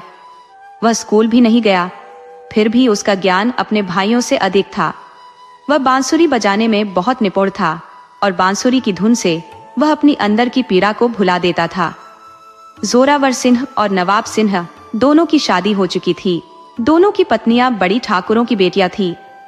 जोरावर की पत्नी एक विधायक की बेटी थी, जिससे ठाकुर साहब को राजनीतिक लाभ भी मिला था। नवाब सिंह की पत्नी हालांकि केवल नाम की थी, वह फूहड़ता की प्रतिमूर्ति थी। वह भी एक अमीर बाप की बेटी थी, जो घर के बाहर के काम करने वालों को नौकर समझती थी। घर की सफाई तक का काम वह किसी औरत से करवा लेती थी। बस खाना बनाने का काम बचता था और उसमें भी उसकी जान निकल जाती थी। अक्सर दोनों औरतों की लड़ाई की आवाजें ठाकुर भान सिंह के कानों तक पहुंच जाती थी, जो अपने बड़े बेटों के साथ खेतों में काम में व्यस्त रहते थे। आज गेहूं की कटाई हो रही थी और भले ही मजदूर काम कर रहे थे, लेकिन देख रेख की जरूरत तो थी ही। सुबह सुबह तीनों उठकर खेतों की ओर चले गए। ठाकुर साहब ने कहा, दाता दीन, जरा हवेली तक जाकर खाना ले आना। दाता दीन, जो ठाकुर साहब का पुराना नौकर था, घर के हालातों को अच्छी तरह से जानता था। उसे इस बात का कोई भरोसा नहीं था कि हवेली में आज खाना बना होगा, क्योंकि आदमियों के बाहर जाते ही दोनों औरतों का युद्ध शुरू हो जाता था। आज भी हवेली के बाहर रखी बेंच पर दाता दीन को आराम करने का मौका मिल गया, लेकिन आज जो स्थिति उसने देखी वह पहले कभी नहीं देखी थी। एक औरत अपने खिलाफ सहन कर सकती है, लेकिन अपने मायके वालों के खिलाफ नहीं, और जब मायका ससुराल से बड़ा हो तो दबने का सवाल ही नहीं। बड़ी बहू ने गुस्से में कहा, सुरुचि, खबरदार, अगर मेरे माँ बाप के बारे में कुछ कहा तो तेरी जबान काट लूंगी। मेरे माँ बाप कोई साधारण लोग नहीं है, बड़े घराने के लोग हैं और उनके संस्कार भी बड़े होते हैं। सच तो ये है कि लड़की के संस्कार उसके मायके की प्रतिष्ठा को दर्शाते हैं। मैंने तो अपने मायके में कभी रसोई का काम नहीं किया, पर ससुराल में आते ही पूरे घर की जिम्मेदारी संभाल ली। एक भी दिन ऐसा नहीं गया कि घर पर 10-20 लोग न आए हों, पर कोई भी भूखा नहीं गया। बड़ी बहू की बातें सच थी, लेकिन यह उस समय की बात थी जब घर में देवरानी नहीं आई थी। देवरानी के आ जाने से प्रतिस्पर्धा ऐसी बढ़ी कि अब तो घर वालों को भी भूखा रहना पड़ता था। दाता दीन समझ गया कि आज उसे खाली हाथ लौटना होगा। काम करने वाले मजदूरों को भी पता चल जाएगा, और भले ही सामने कोई कुछ न कहे, पीठ पीछे जरूर बातें होंगी। दाता दीन कभी कभी काम में ढिलाई कर लेता था, लेकिन मालिक के प्रति वफादार था। दाता दीन हवेली की ओर चल पड़ा। कहते हैं, इत्र की महक को चाहे जितना छुपा लो, वो फैल ही जाती है। इसी तरह घर की बातें भी छिपाई नहीं जा सकती। दाता दीन ने ठाकुर साहब की इज्जत बचाने की बहुत कोशिश की, लेकिन मजदूरों के बीच कुछ भी छिपा नहीं रहता। वैसे भी ठेले से खरीदी गई पॉलीथीन की पैकिंग को कौन नहीं पहचान सकता। ठाकुर साहब के घर में बहुओं के बीच एका नहीं था, दोनों में बहुत झगड़े होते थे। जब दाता दीन खाना लेने हवेली पहुंचा तो देखा कि वहां अखाड़ा बना हुआ था। दोनों बहुएं एक दूसरे को गिरा गिरा कर पीट रही थी। दाता दीन यह सब देख भी नहीं पाया और सर झुकाकर चुपचाप निकल गया। ऐसी कितनी ही बातें लोगों के बीच घूम रही थी। ठाकुर भान सिंह संवेदनशील व्यक्ति थे, लेकिन बेकार की बातों में उलझने का कोई अर्थ नहीं था। फिर भी मन को संतुष्टि मिल रही थी। उन्हें लगा कि दोनों बेटों की पत्नियों को समझाना चाहिए। दोनों अपने अपने तरीकों से पत्नियों को मनाने लगे। घर में खाना नहीं बना था, आदमी भूखे थे, पर औरतें एक दूसरे को नीचा दिखाने में लगी थी। जोरावर ने दामिनी से कहा, देखो उसके मुंह क्यों लगती हो? उसकी तेरे सामने क्या हैसियत है? बड़े घर के लोग छोटे लोगों के मुंह नहीं लगते। जोरावर ने युक्ति से काम लिया और उसकी युक्ति काम कर गई। सुबह से रूठी हुई दामिनी अब गुस्सा छोड़ने को तैयार हो गई। दूसरी तरफ नवाब सिंह ने भी सुरुचि से कहा, बड़े लोगों के मुंह लगने से क्या फायदा? छोटे हमेशा हारते हैं। सुरुचि को यह तर्क हजम नहीं हुआ, लेकिन नवाब सिंह ने समझाया कि बड़े लोग छोटे को नीचा दिखाने का कोई मौका नहीं छोड़ते। दोनों औरतें दिन के विवाद को भूलकर शाम का भोजन बनाने की तैयारी करने लगी, लेकिन ठाकुर भान सिंह अभी भी संतुष्ट नहीं थे। उन्होंने कहा, औरतों का दिमाग तभी खराब होता है जब आदमी ज्यादा डील देते हैं। संसार में किसी ने अपनी पत्नी को प्रेम नहीं किया है। बस हमारे ये दो बेटे ही ऐसे निकले जो अपनी पत्नियों को इतना सिर चढ़ा रहे हैं कि पूरे गांव में मजाक बन गया है। कोई बात नहीं, अभी तो कुछ नहीं हुआ, आगे देखो क्या क्या होता है। ठाकुर भान सिंह आंगन में खड़े होकर जमकर अपनी बड़ास निकाल रहे थे, फिर बाहर बैठक में चले गए। अब उन्हें थोड़ी शांति महसूस हो रही थी और चैन की नींद आई। नींद में उन्हें यह पता ही नहीं चला कि उनकी क्रोध भरी वाणी ने दोनों बेटों के मन में वीरता का भाव भर दिया था। सचमुच बाबूजी सही कह रहे थे कि औरतों को तब तक कुछ समझ नहीं आता जब तक उनकी पूजा न की जाए। सुबह का वक्त था। जब ठाकुर भान सिंह ने हवेली के हालात देखे तो उनके होश उड़ गए। घर की बेकदरी देखकर उनके चेहरे पर चिंता की लकीरें खिंच गईं। रात को दोनों पतियों ने अपने पत्नियों पर मर्दानगी दिखाने की कोशिश की थी, पर परिणाम उलटा निकला। काकी, जो इस नजारे की गवाह थी, सब कुछ देखकर ठाकुर भान सिंह के दिल में घबराहट भर गई। उनके बस में न तो दोनों बहुओं से निपटना था, न ही इन हालातों से। बड़े बड़े घरों की बेटियों को बहू बनाना उनके लिए अब भारी पड़ रहा था। ठाकुर भान सिंह के दिल में कहीं न कहीं यह ख्याल था कि उन्होंने बड़े घर की बहुएं चुनकर सही किया है, लेकिन अब वही उनके लिए सिरदर्द बन गई थी। उन्हें एहसास हो गया कि बेटियों का मायका चाहे कितना भी बड़ा हो, ससुराल में वो अपनी चाल चलती है। मगर कोई भी बाप ये कैसे बर्दाश्त करेगा कि उसकी बेटी को ससुराल में परेशानी झेलनी पड़े। ऐसे मामलों में तो अक्सर ससुराल वालों को जेल की हवा खानी पड़ती है। पर दामिनी और सुरुचि का मकसद उन्हें जेल भेजना नहीं था, अपमान का बदला अपमान से ही लेना था। गांव में तो ये बातें हवा में उड़ रही थीं, कोई ठोस सबूत नहीं था। ठाकुर भान सिंह का सिर शर्म से झुक गया, लेकिन ये वक्त इस शर्मिंदगी में डूबने का नहीं था, बल्कि इस मुसीबत से बाहर निकलने का था। आखिरकार ठाकुर भान सिंह ने अपनी समझदारी का परिचय देते हुए पूरे मामले को गांव की सीमाओं के भीतर ही रोक लिया। अगर बात बाहर जाती तो सब बर्बाद हो जाता। उन्होंने किसी तरह से खुद को और अपने बेटों को बचा लिया। वक्त बदलते देर नहीं लगती और उसी हवेली के आंगन में जहां कभी ठाकुर भान सिंह की आवाज गूंजती थी, अब वहां महिलाओं की लड़ाई का अखाड़ा बन गया था। हवेली जो कभी पुरुषों की शान का प्रतीक थी, अब महिलाओं की रेसलिंग का मैदान बन गई थी। दोनों ठाकुर रानियां दामिनी और सुरुचि एक दूसरे से कम नहीं पड़ने के लिए किसी भी हद तक जाने को तैयार थी। कभी लगता कि दामिनी ने सुरुचि को मात दे दी तो अगले ही पल सुरुचि अपनी चाल से वापसी करती। अगर यह असल रेसलिंग का मैच होता तो दर्शक तालियां बजाने पर मजबूर हो जाते। घर के मर्दों के पास इस लड़ाई को देखकर भी अनदेखा करने के सिवा कोई चारा नहीं था। अब तो ठाकुर साहब और उनके बेटे को भी ठेले वाले से पूरियां मंगाने में कोई शर्म महसूस नहीं होती थी। दीवार के विवाद में सबसे ज्यादा फायदा ठेले वाले का ही हुआ था। हर रोज कुछ न कुछ नया हुआ करता, जिससे उसकी दुकानदारी चलती रहती। ठाकुर साहब अब उसके नियमित ग्राहक बन चुके थे। गांव में हर कोई इस घटना को लेकर चर्चाएं करता। कुछ लोग जासूस बनकर छटपटी खबरें फैलाते, जिनमें से ज्यादातर झूठी होती। पूरे गांव में एक ही व्यक्ति था जो वास्तव में ठाकुर साहब के दुख से दुखी था, जो उनकी परेशानी दूर करना चाहता था। उस व्यक्ति की छोटी सी बुद्धि में एक उपाय था जिससे सब कुछ बदल सकता था। ठाकुर साहब के नौकर दातादीन के दिल में कई बार बड़े बड़े ख्याल आते, लेकिन वो उन्हें कह नहीं पाता। बहुत जरूरत पड़ने पर ही वो बोलता। एक दिन ठाकुर भान सिंह ने पूछा, दातादीन आजकल क्या सोच रहा है? दातादीन ने उत्तर दिया, कुछ नहीं मालिक।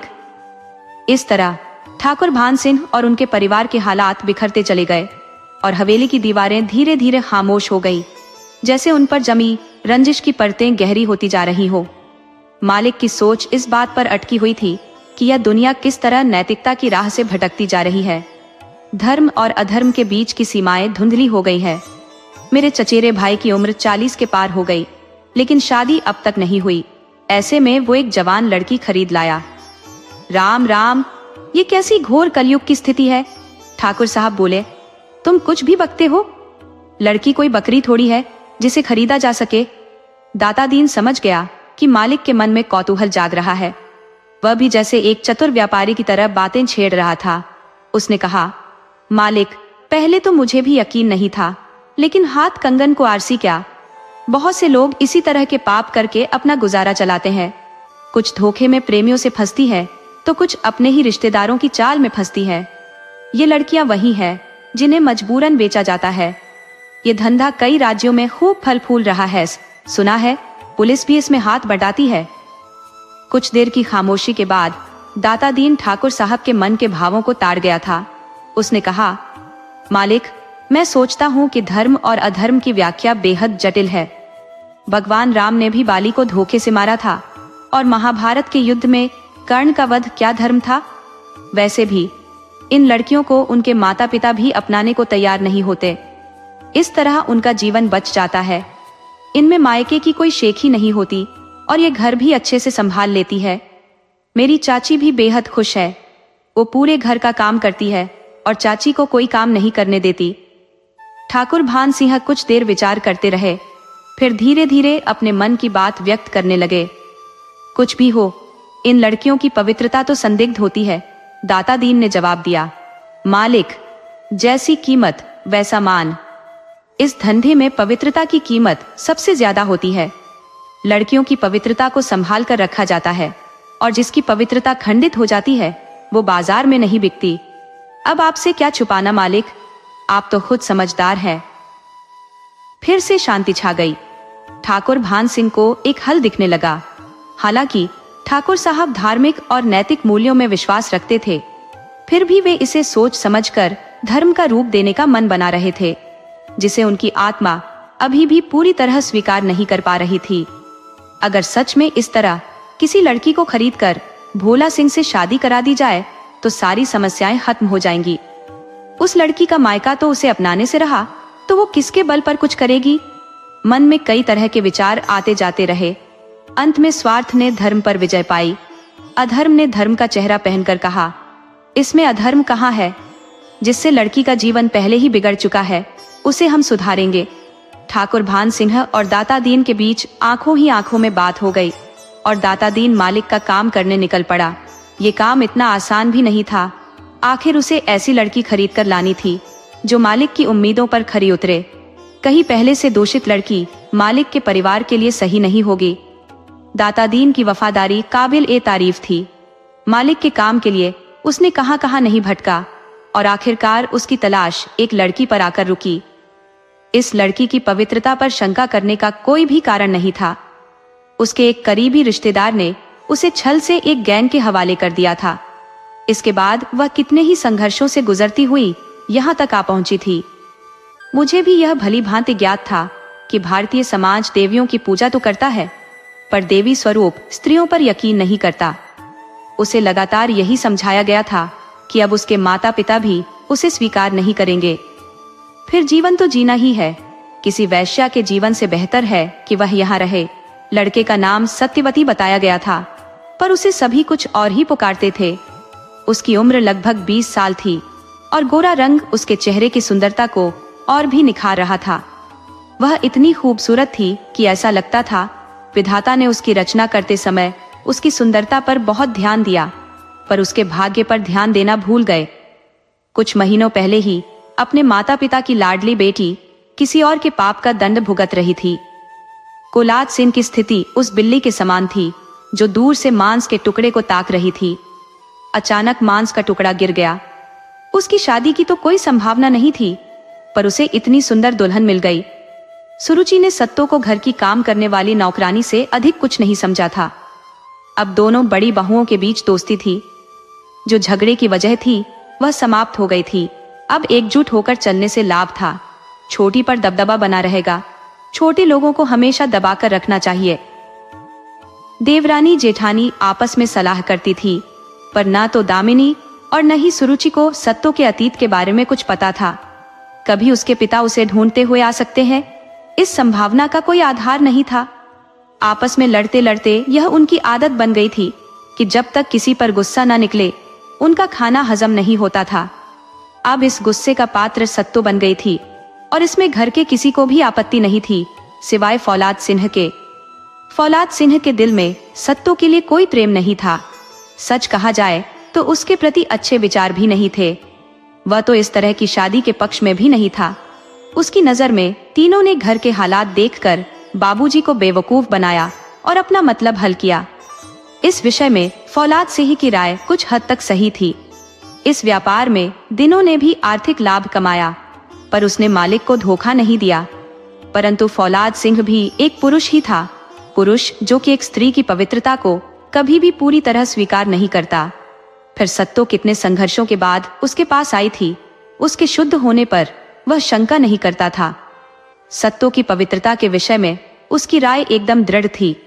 उसने अब तक सत्तो को पत्नी का दर्जा भी नहीं दिया था, पर घर की नौकरानी पर बेवजह हाथ उठाना, उसे मारना पीटना कहाँ तक सही है। अब उसकी जिंदगी भी हवेली में ही कटनी है तो उसके साथ इंसान जैसा व्यवहार करना चाहिए। सत्तो फौलाद सिंह के समर्थन को उसका प्रेम समझती थी। वैसे भी उसके दिल में फौलाद सिंह के प्रति पहली नजर में ही दया आ गई थी। खुद के लिए तो सभी जीते हैं, यदि मेरा जीवन किसी के काम आ जाए तो यह बहुत बड़ी बात है। सत्तो मन ही मन यही सोचती थी। पुरुष और स्त्री में यही स्वाभाविक अंतर है। स्त्री वहां से सोचना शुरू करती है जहां पुरुष सोचना बंद कर देते हैं, परंतु बहुत बार यह सोचना गलत साबित होता है। सबसे पीड़ादायक पल वह होता है जब एक स्त्री को यह एहसास होता है कि वह जो सोच रही थी वह गलत था। फौलाद सिंह का दोहरा व्यक्तित्व सत्तो के मन में उलझन पैदा कर रहा था। आखिर ये कैसी अजीब हालत है जहां उसके जबरन बने पति उससे बेरुखी से पेश आते हैं। ठाकुर साहब, आप अपने दिल में ये कैसे ख्याल बना सकते हैं कि मैं ऐसी हूँ? सत्तो समझ नहीं पा रही थी कि वह अपने पति से कैसे बोले, क्या कहे। फौलाद सिंह ने कहा, ये सिर्फ मेरे नहीं, किसी के भी विचार ऐसे ही होंगे। मैंने तुम्हें सिर्फ मजबूरी में अपनाया है, लेकिन पत्नी के रूप में स्वीकार नहीं कर सकता। ये सच्चाई है। सत्तो ने पूछा, फिर मेरे पक्ष में आपका अपनी भाभियों से झगड़ा करना क्या है? इस पर फौलाद सिंह ने जवाब दिया, आखिर मैं भी एक इंसान हूँ, कुछ तो इंसानियत है मुझ में। सत्तो समझ गई कि फौलाद सिंह आखिरकार एक पुरुष ही है, मगर उसमें इंसानियत का कुछ अंश बाकी है। उसने कहा, ठीक है, मैं समझ गई। मैं अपनी पवित्रता का कोई दावा नहीं करूंगी। मैं एक औरत हूँ और मर्द कब ऐसी बातों से संतुष्ट हुए हैं। फिर भी हमारे बीच एक इंसानियत का रिश्ता तो बन सकता है। फौलाद सिंह ने सत्तो की बात का असल मर्म नहीं समझा। अचानक उसके मन में एक अनजाना ख्याल उठा जो शायद उसके लिए सही नहीं था। उसने कहा, देखो, मैं तुम्हारी तकलीफ समझ सकता हूँ। क्या तुम अपने माता पिता का नंबर बताओगी? मैं उन्हें यहाँ बुला दूंगा। सत्तो ने जवाब दिया, अब कौन माता पिता, कौन संबंधी, कौन पुराना जीवन। अब कोई मुझे अपनाएगा नहीं। आखिर सच क्या है? मेरा यही कि मैं एक औरत हूँ। मर्द अपनी इंसानियत का दम भरते हैं और मैं औरत होकर इंसानियत का रास्ता दिखाऊंगी। फौलाद सिंह उसकी बातों का मतलब पूरी तरह नहीं समझ पाया। बस इतना समझा कि सत्तो अब अपने पुराने जीवन में लौटना नहीं चाहती। सत्तो अब तक सबके जुल्म सहन करती आई थी, लेकिन अब उसके तेवर बदल गए थे। हालांकि यह गुस्सा खुद के लिए नहीं, बल्कि फौलाद सिंह के लिए था।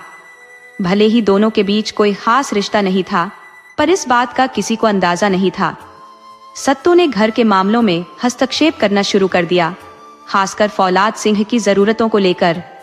उसने कहा, क्या यह सही है कि सबकी जरूरतें पूरी हो रही हैं, पर मेरे पति की विशेष जरूरतों का कोई ख्याल नहीं रखा जा रहा।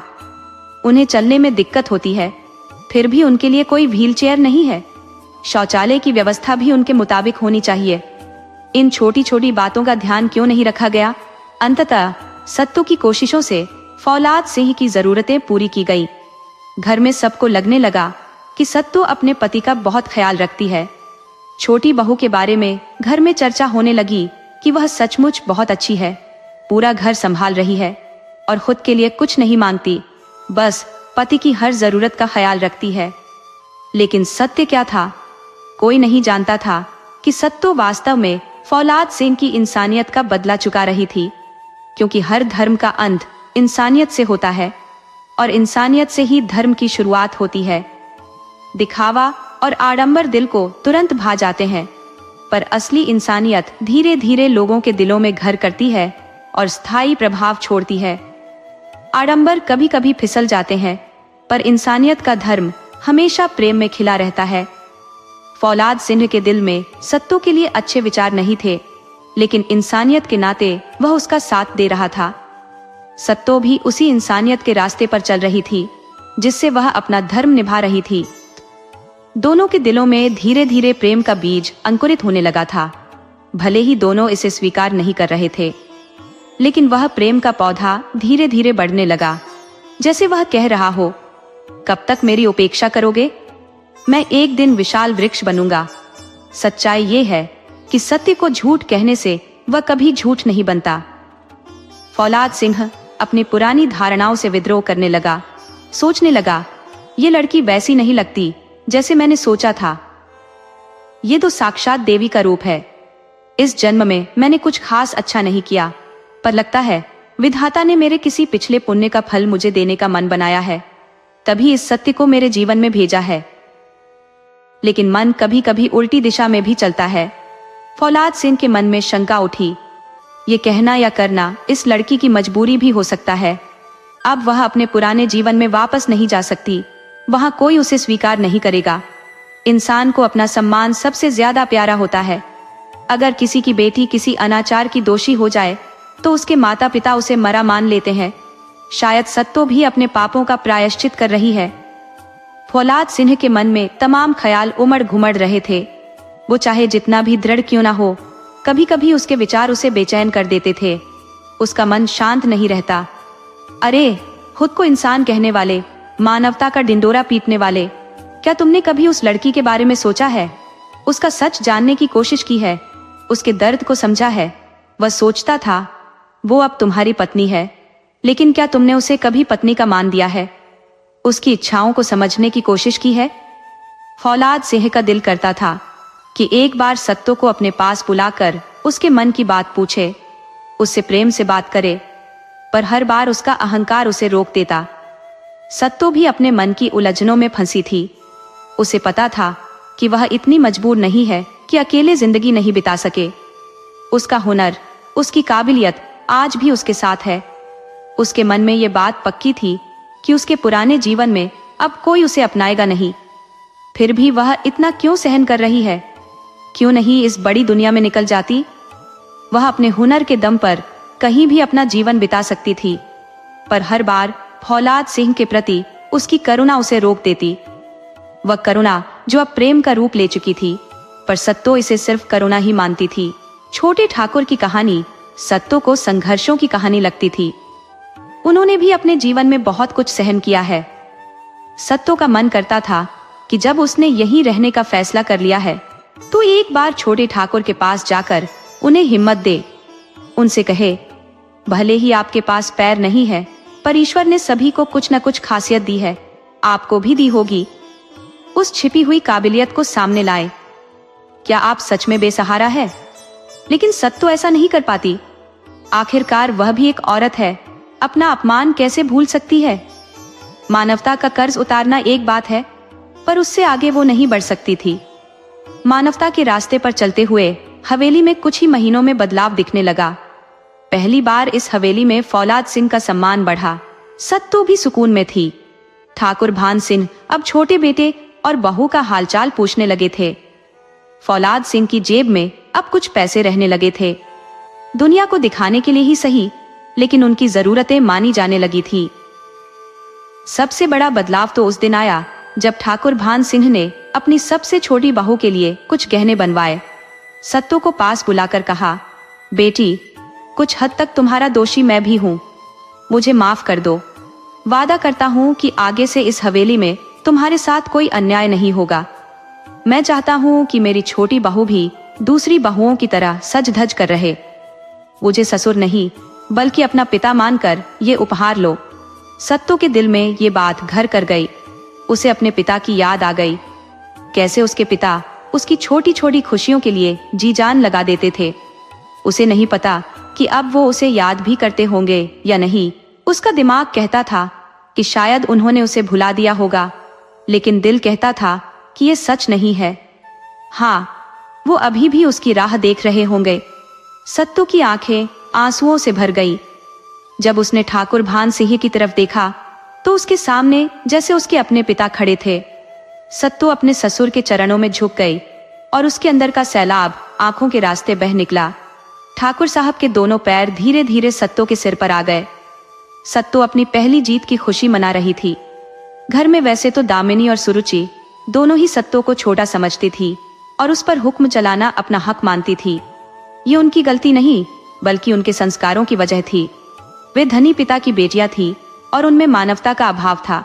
लेकिन जब ठाकुर भान सिंह ने घर में साफ साफ कह दिया कि अब किसी ने छोटी बहू को तंग किया तो घर से निकाल दूंगा, तब दोनों घबरा गईं।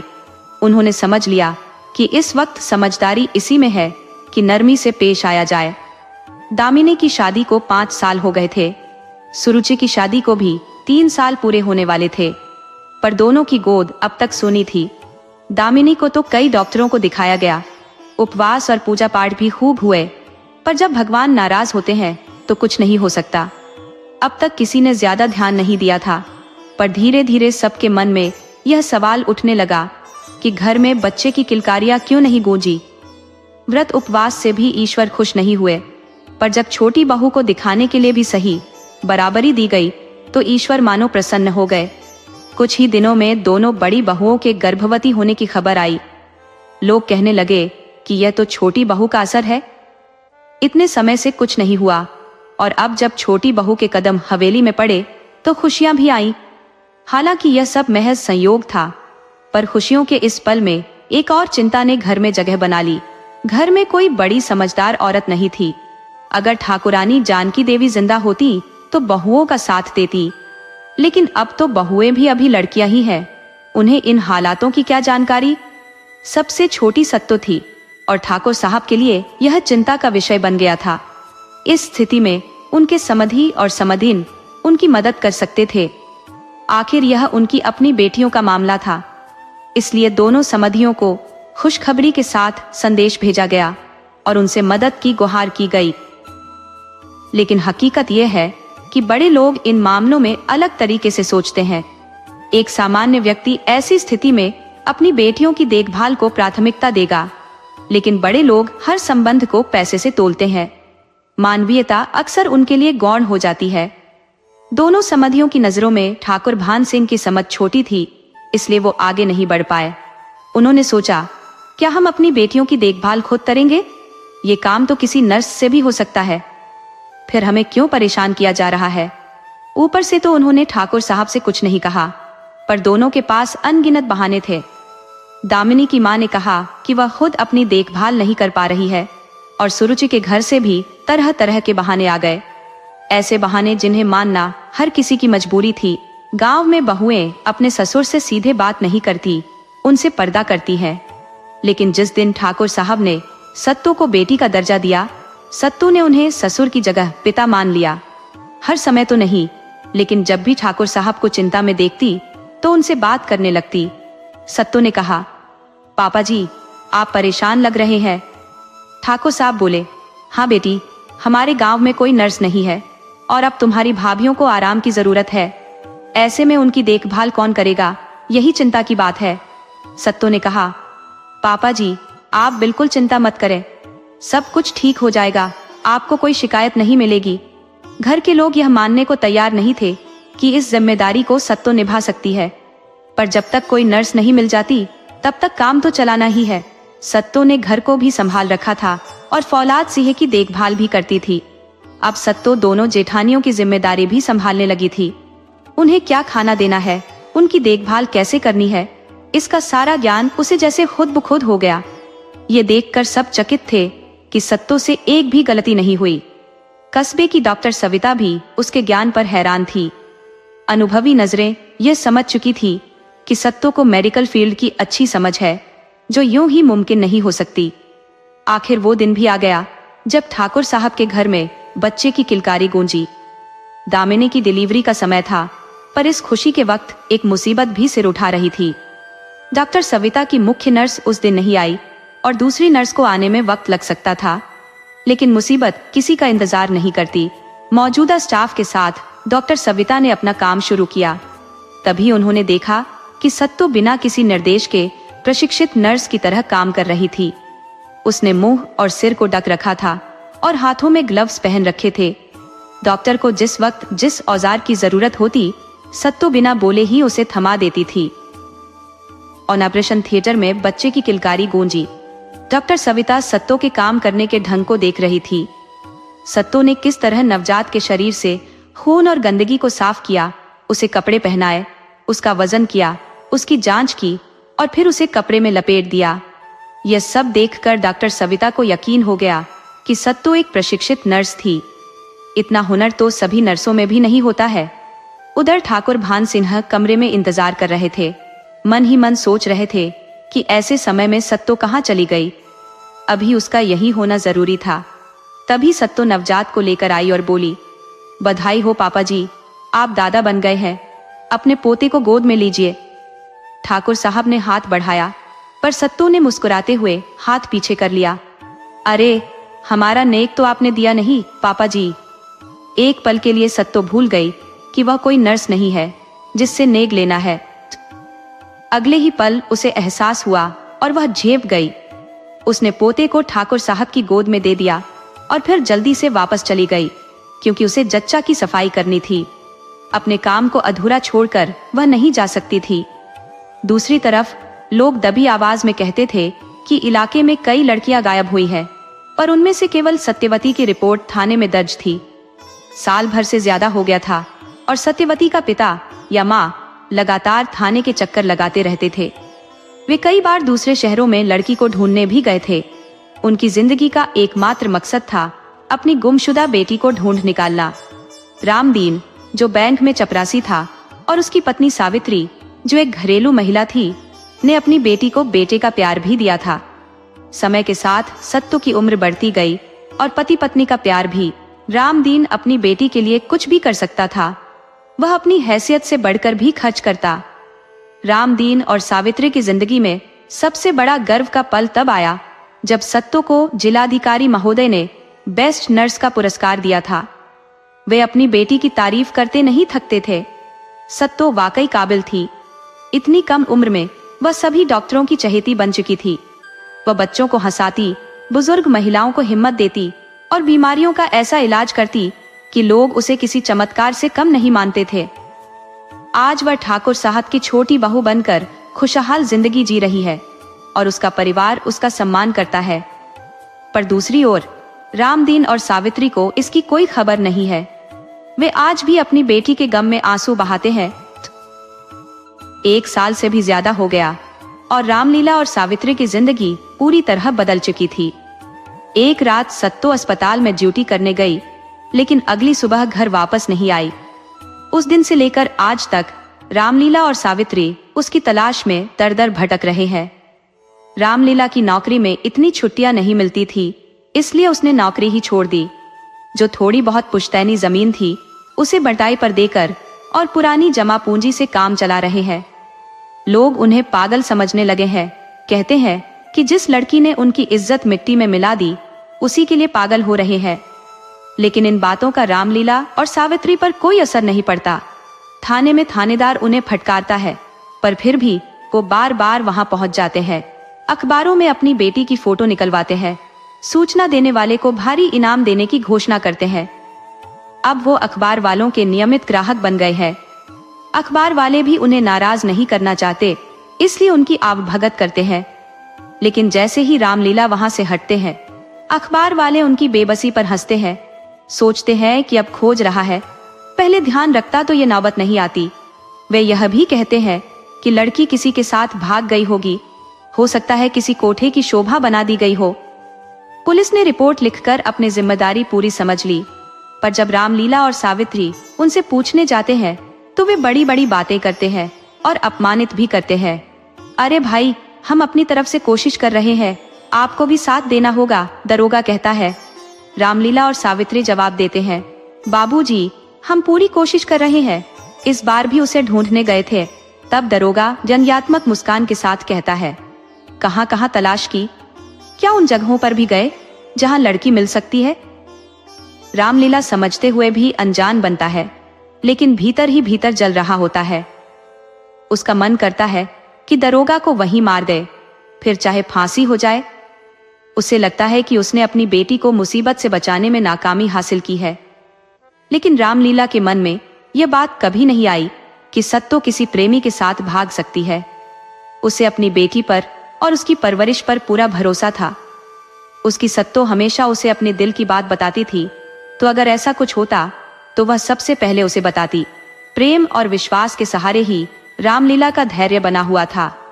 उधर भ्रष्ट पुलिस अधिकारियों ने भी अपनी ईमान बेच दी थी, और जो कभी थाने के सर्वेसर्वा थे, आज वो भी आम अपराधियों की तरह जेल में बंद थे। अब थाने में एक नई टीम थी जो ईमानदार और कर्तव्यनिष्ठ थी। इस नई टीम ने आते ही दिखा दिया कि वे अपने काम को बखूबी निभाने में सक्षम है। नए इंस्पेक्टर राधा और दरोगा मयूरी की जोड़ी पहले भी कई जगहों पर मिसाल कायम कर चुकी थी। खास बात यह थी कि इंस्पेक्टर राधा मयूरी की सास थी और ये दोनों पुलिस विभाग की बिगड़ी छवि को सुधारने में लगी हुई थी। इंस्पेक्टर राधा मयूरी की सास थी, ये बात ही अपने आप में खास थी। राधा का बेटा नारायण पुलिस में अफसर था, जो बदमाशों से मुठभेड़ के दौरान अपनी ड्यूटी निभाते हुए शहीद हो गया था। राधा के पति हुकुम सिंह भी पुलिस में थे और उन्होंने भी अपनी जान कुर्बान कर दी थी। इस परिवार में किसी को भी मौत से खौफ नहीं था, जैसे सब एक ही मिट्टी से बने हों। जहां भी हालात काबू से बाहर हो जाते, उन्हें वहीं भेजा जाता। उनकी जिंदगी का मकसद बस यही था। लेकिन अब तक उनके ध्यान में ये नहीं आया था कि लड़कियों के गायब होने के मामलों पर भी गौर किया जाए। राधा और मयूरी, जो अपनी ड्यूटी को पूजा समझती थी और औरतों की ताकत को अच्छे से जानती थी, अब जब उन्हें सच्चाई का पता चला तो वे चुप नहीं बैठने वाली थी। अगर जरूरत पड़ी तो अपनी जान भी कुर्बान करने को तैयार थी, क्योंकि यह उनके परिवार की आन बान शान थी, जिसे वे बखूबी निभा रही थी। आज का दिन कुछ अलग था। दोनों ही औरतों का मन काम पर जाने का नहीं था, लेकिन पुलिस की नौकरी में आराम कहाँ। हर साल एक दिन ऐसा जरूर आता था जब राधा अपने बेटे और मयूरी अपने पति को याद करके कुछ देर आंसू बहाती थी। राधा के पति का शहीद होना भी एक पुरानी बात थी। और वक्त के साथ उस दुख पर मरहम लग चुका था। लेकिन बेटे और बहू का दुख वो आज भी ताजा था। राधा ने मयूरी के कंधे पर हाथ रखा तो मयूरी पलटकर राधा से लिपट गई। ये वही मयूरी थी जो ड्यूटी पर फौलाद मानी जाती थी। आज दोनों औरतें अपनी भावनाओं को रोक नहीं पा रही थी। राधा बोली, न बेटा, इतना नहीं रोते, जबकि खुद राधा भी रोए जा रही थी। फिर भी वो मयूरी को चुप करा रही थी। मयूरी ने कहा, मम्मा, जरा रोने भी नहीं देती हो? साल में बस एक दिन तो रोने का हक दो। प्रेम के दीपक में आंसू बने घी को बहा लेने दो। राधा ने मयूरी को अपने सीने से चिपका लिया, जैसे माँ अपने छोटे बच्चे को दुख से बचा लेती है। मयूरी थोड़ी देर के लिए अपने दुख भूल गई। फिर दोनों ने एक दूसरे के आंसू पोंछे और सब सामान्य हो गया। उस हवन से मिली ताकत में आज मयूरी कुछ और ही लग रही थी। आज उसने वो सभी शिकायतें देखी जो पहले अनदेखी की जा रही थी। मयूरी ने मुंशी को मुकदमा दर्ज करने का आदेश दिया। वैसे ये काम खुद उसी के लिए सिरदर्दी का सबब बनने वाला था, क्योंकि मुकदमा दर्ज करने के बाद सारी जांच पड़ताल और एफआईआर का जिम्मा भी उसी पर था। लेकिन थाने का रिकॉर्ड साफ रखने का एक ही तरीका था, और वो ये कि ज्यादातर शिकायतों को पड़ी रहने दिया जाए। अचानक एक शिकायत पढ़ते ही मयूरी तुरंत उठ खड़ी हुई। एक हवलदार को साथ लेकर वो सीधे उस पते पर निकल पड़ी। इंस्पेक्टर राधा समझ गई कि जरूर कोई बड़ी बात है, क्योंकि मयूरी की काबिलियत पर उन्हें पूरा भरोसा था। उधर रामदीन और सावित्री कितनी बार थाने गए, लेकिन कभी किसी ने उनसे ढंग से बात नहीं की। आज थाने की दरोगा खुद उनके दरवाजे पर खड़ी थी। रामदीन और सावित्री के लिए ये किसी चमत्कार से कम नहीं था। मयूरी ने पूरी जानकारी जुटाकर रामदीन और सावित्री को दिलासा दिया और वादा किया कि वो खुद सत्तों को तलाश करके लाएगी। रामदीन को ऐसा लगा जैसे आज सचमुच माँ दुर्गा उनके घर आई हो। शाम तक मयूरी ने इस मामले की पूरी तहकीकात कर ली थी। सत्तो एक होनहार नर्स थी जो सुबह अस्पताल से घर लौटते वक्त गायब हो गई थी। मुखबिरों से यह भी पता चला कि इस इलाके में और भी लड़कियां गायब हुई हैं। राधा को भी अब चिंता होने लगी कि कहीं मयूरी बिना बताए किसी दबिश पर तो नहीं निकल गई। इस लड़की में बस यही कमी थी, पूरी बात नहीं बताती। तभी मयूरी वापस आकर बोली, मैडम, बड़ी गड़बड़ है। राधा का मन हुआ कि उठकर मयूरी को गले लगा ले, लेकिन ड्यूटी पर भावनाओं से दूर रहना जरूरी था। फिर भी मयूरी की बात सुनकर वो चौंक गई और थोड़ी ही देर में सारे मुखबिर थाने में हाजिर थे। राधा ने तीखी नजरें घुमाते हुए कहा, तुम सब मुफ्त में काम नहीं करते हो, हम तुम्हें मनचाहा मेहनताना देते हैं। मुझे बस एक ही चीज चाहिए, गायब हुई सभी लड़कियों की पूरी जानकारी मेरे पास होनी चाहिए। शहर में कुछ भी असामान्य लगे तो मुझे तुरंत खबर मिलनी चाहिए। गुमशुदा लड़कियों का रहस्य जल्द से जल्द सुलझना चाहिए। राधा फिर मयूरी की ओर मुड़ी और बोली, मयूरी, इस केस की जांच तुम अपने अंदाज में करोगी, लेकिन अगर कुछ बड़ा कदम उठाने का इरादा हो तो मुझे पहले बताना। मयूरी ने सैल्यूट किया और बोली, यस मैडम। उसके बाद वह तुरंत निकल गई। राधा जानती थी कि अब मयूरी घर नहीं लौटेगी। दरअसल यह उनकी दोनों की कमजोरी थी। जब तक अपराधी उनके शिकंजे में न आ जाए तब तक सास बहू चैन से नहीं बैठती थी। कुछ ही समय में सब कुछ बदल गया था। कुछ महीने पहले तक जो सत्ता पर खरी उतरी थी, वो औरत अब सबकी निगाहों में ऊंची उठ चुकी थी। पहले उसे खरीदा हुआ समझा जाता था और कई बार उस पर दामिनी और रुचि ने हाथ भी उठाया था। उसकी पवित्रता पर उसके पति फौलाद सिंह को भी विश्वास नहीं था। लेकिन आज वही औरत सत्या ठाकुर साहब की हवेली की रानी बन गई थी। उसकी दोनों जेठानियां उसे बहुत इज्जत देती थी। अब हवेली में जो कुछ भी होता था वह उसकी मर्जी से होता था। जहां पहले हवेली की बहुओं के झगड़े गांव में चर्चा का विषय होते थे, वहीं आज वहां 3 बहुएं नहीं बल्कि 3 बहनें रहती थी। सत्तों के बाद रुचि की जान पहचान में भी संतों का प्रमुख हाथ था। आज गांव का बच्चा बच्चा जानता था कि सत्तो कोई साधारण लड़की नहीं है। वह एक बेहतरीन नर्स थी, लेकिन गांव में उसे डॉक्टर बहू के नाम से जाना जाता था। युवा लड़कियां उससे सलाह लेने के लिए हमेशा उसके पास आती थी। गांव का कोई भी व्यक्ति बीमार होता तो दरवाजे पर आवाज लगाता, अरे डॉक्टर बहू, जरा अपनी चाची को देख लेना। और वह आवाज देती, अभी आई चाचा। देखती हूँ चाची को क्या हुआ। वैसे तो गांव में बहुएं बड़ों से बोलती नहीं थी, पर सत्तो पर यह नियम लागू नहीं होता था। वह गांव की बहू नहीं बल्कि बेटी थी। पुराने रीति रिवाजों के समर्थक भी अब अपनी धारणाओं से हटने लगे थे। सही बात तो यह है कि वक्त के साथ चलना ही समझदारी है। अगर बहू अपने ससुर से बात करती है तो इसमें परेशानी की क्या बात है। परिवार में सभी को एक दूसरे की जरूरत होती है और बातचीत से समस्याओं का हल भी निकल आता है। सत्तो के साहस की जितनी तारीफ की जाए वो कम है। वह महिलाओं के स्वावलंबन का पाठ पढ़ाने वाली थी, एक ऐसी लड़की जो कभी नहीं थकती। उधर ठाकुर बान सिंह ने अपने नातियों के जन्म पर भव्य समारोह का आयोजन करने का फैसला किया। परिवार में सहमति बनने के बाद तैयारियां शुरू हो गईं।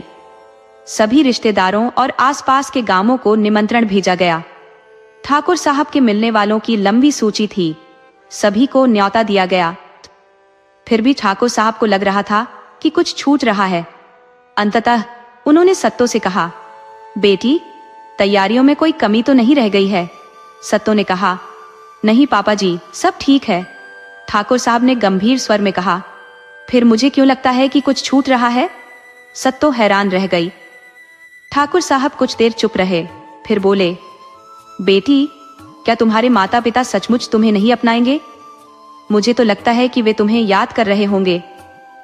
जब मैं तुम्हें अपनी बहू के रूप में स्वीकार कर सकता हूँ तो तुम्हारे पिता तुम पर विश्वास क्यों नहीं करेंगे?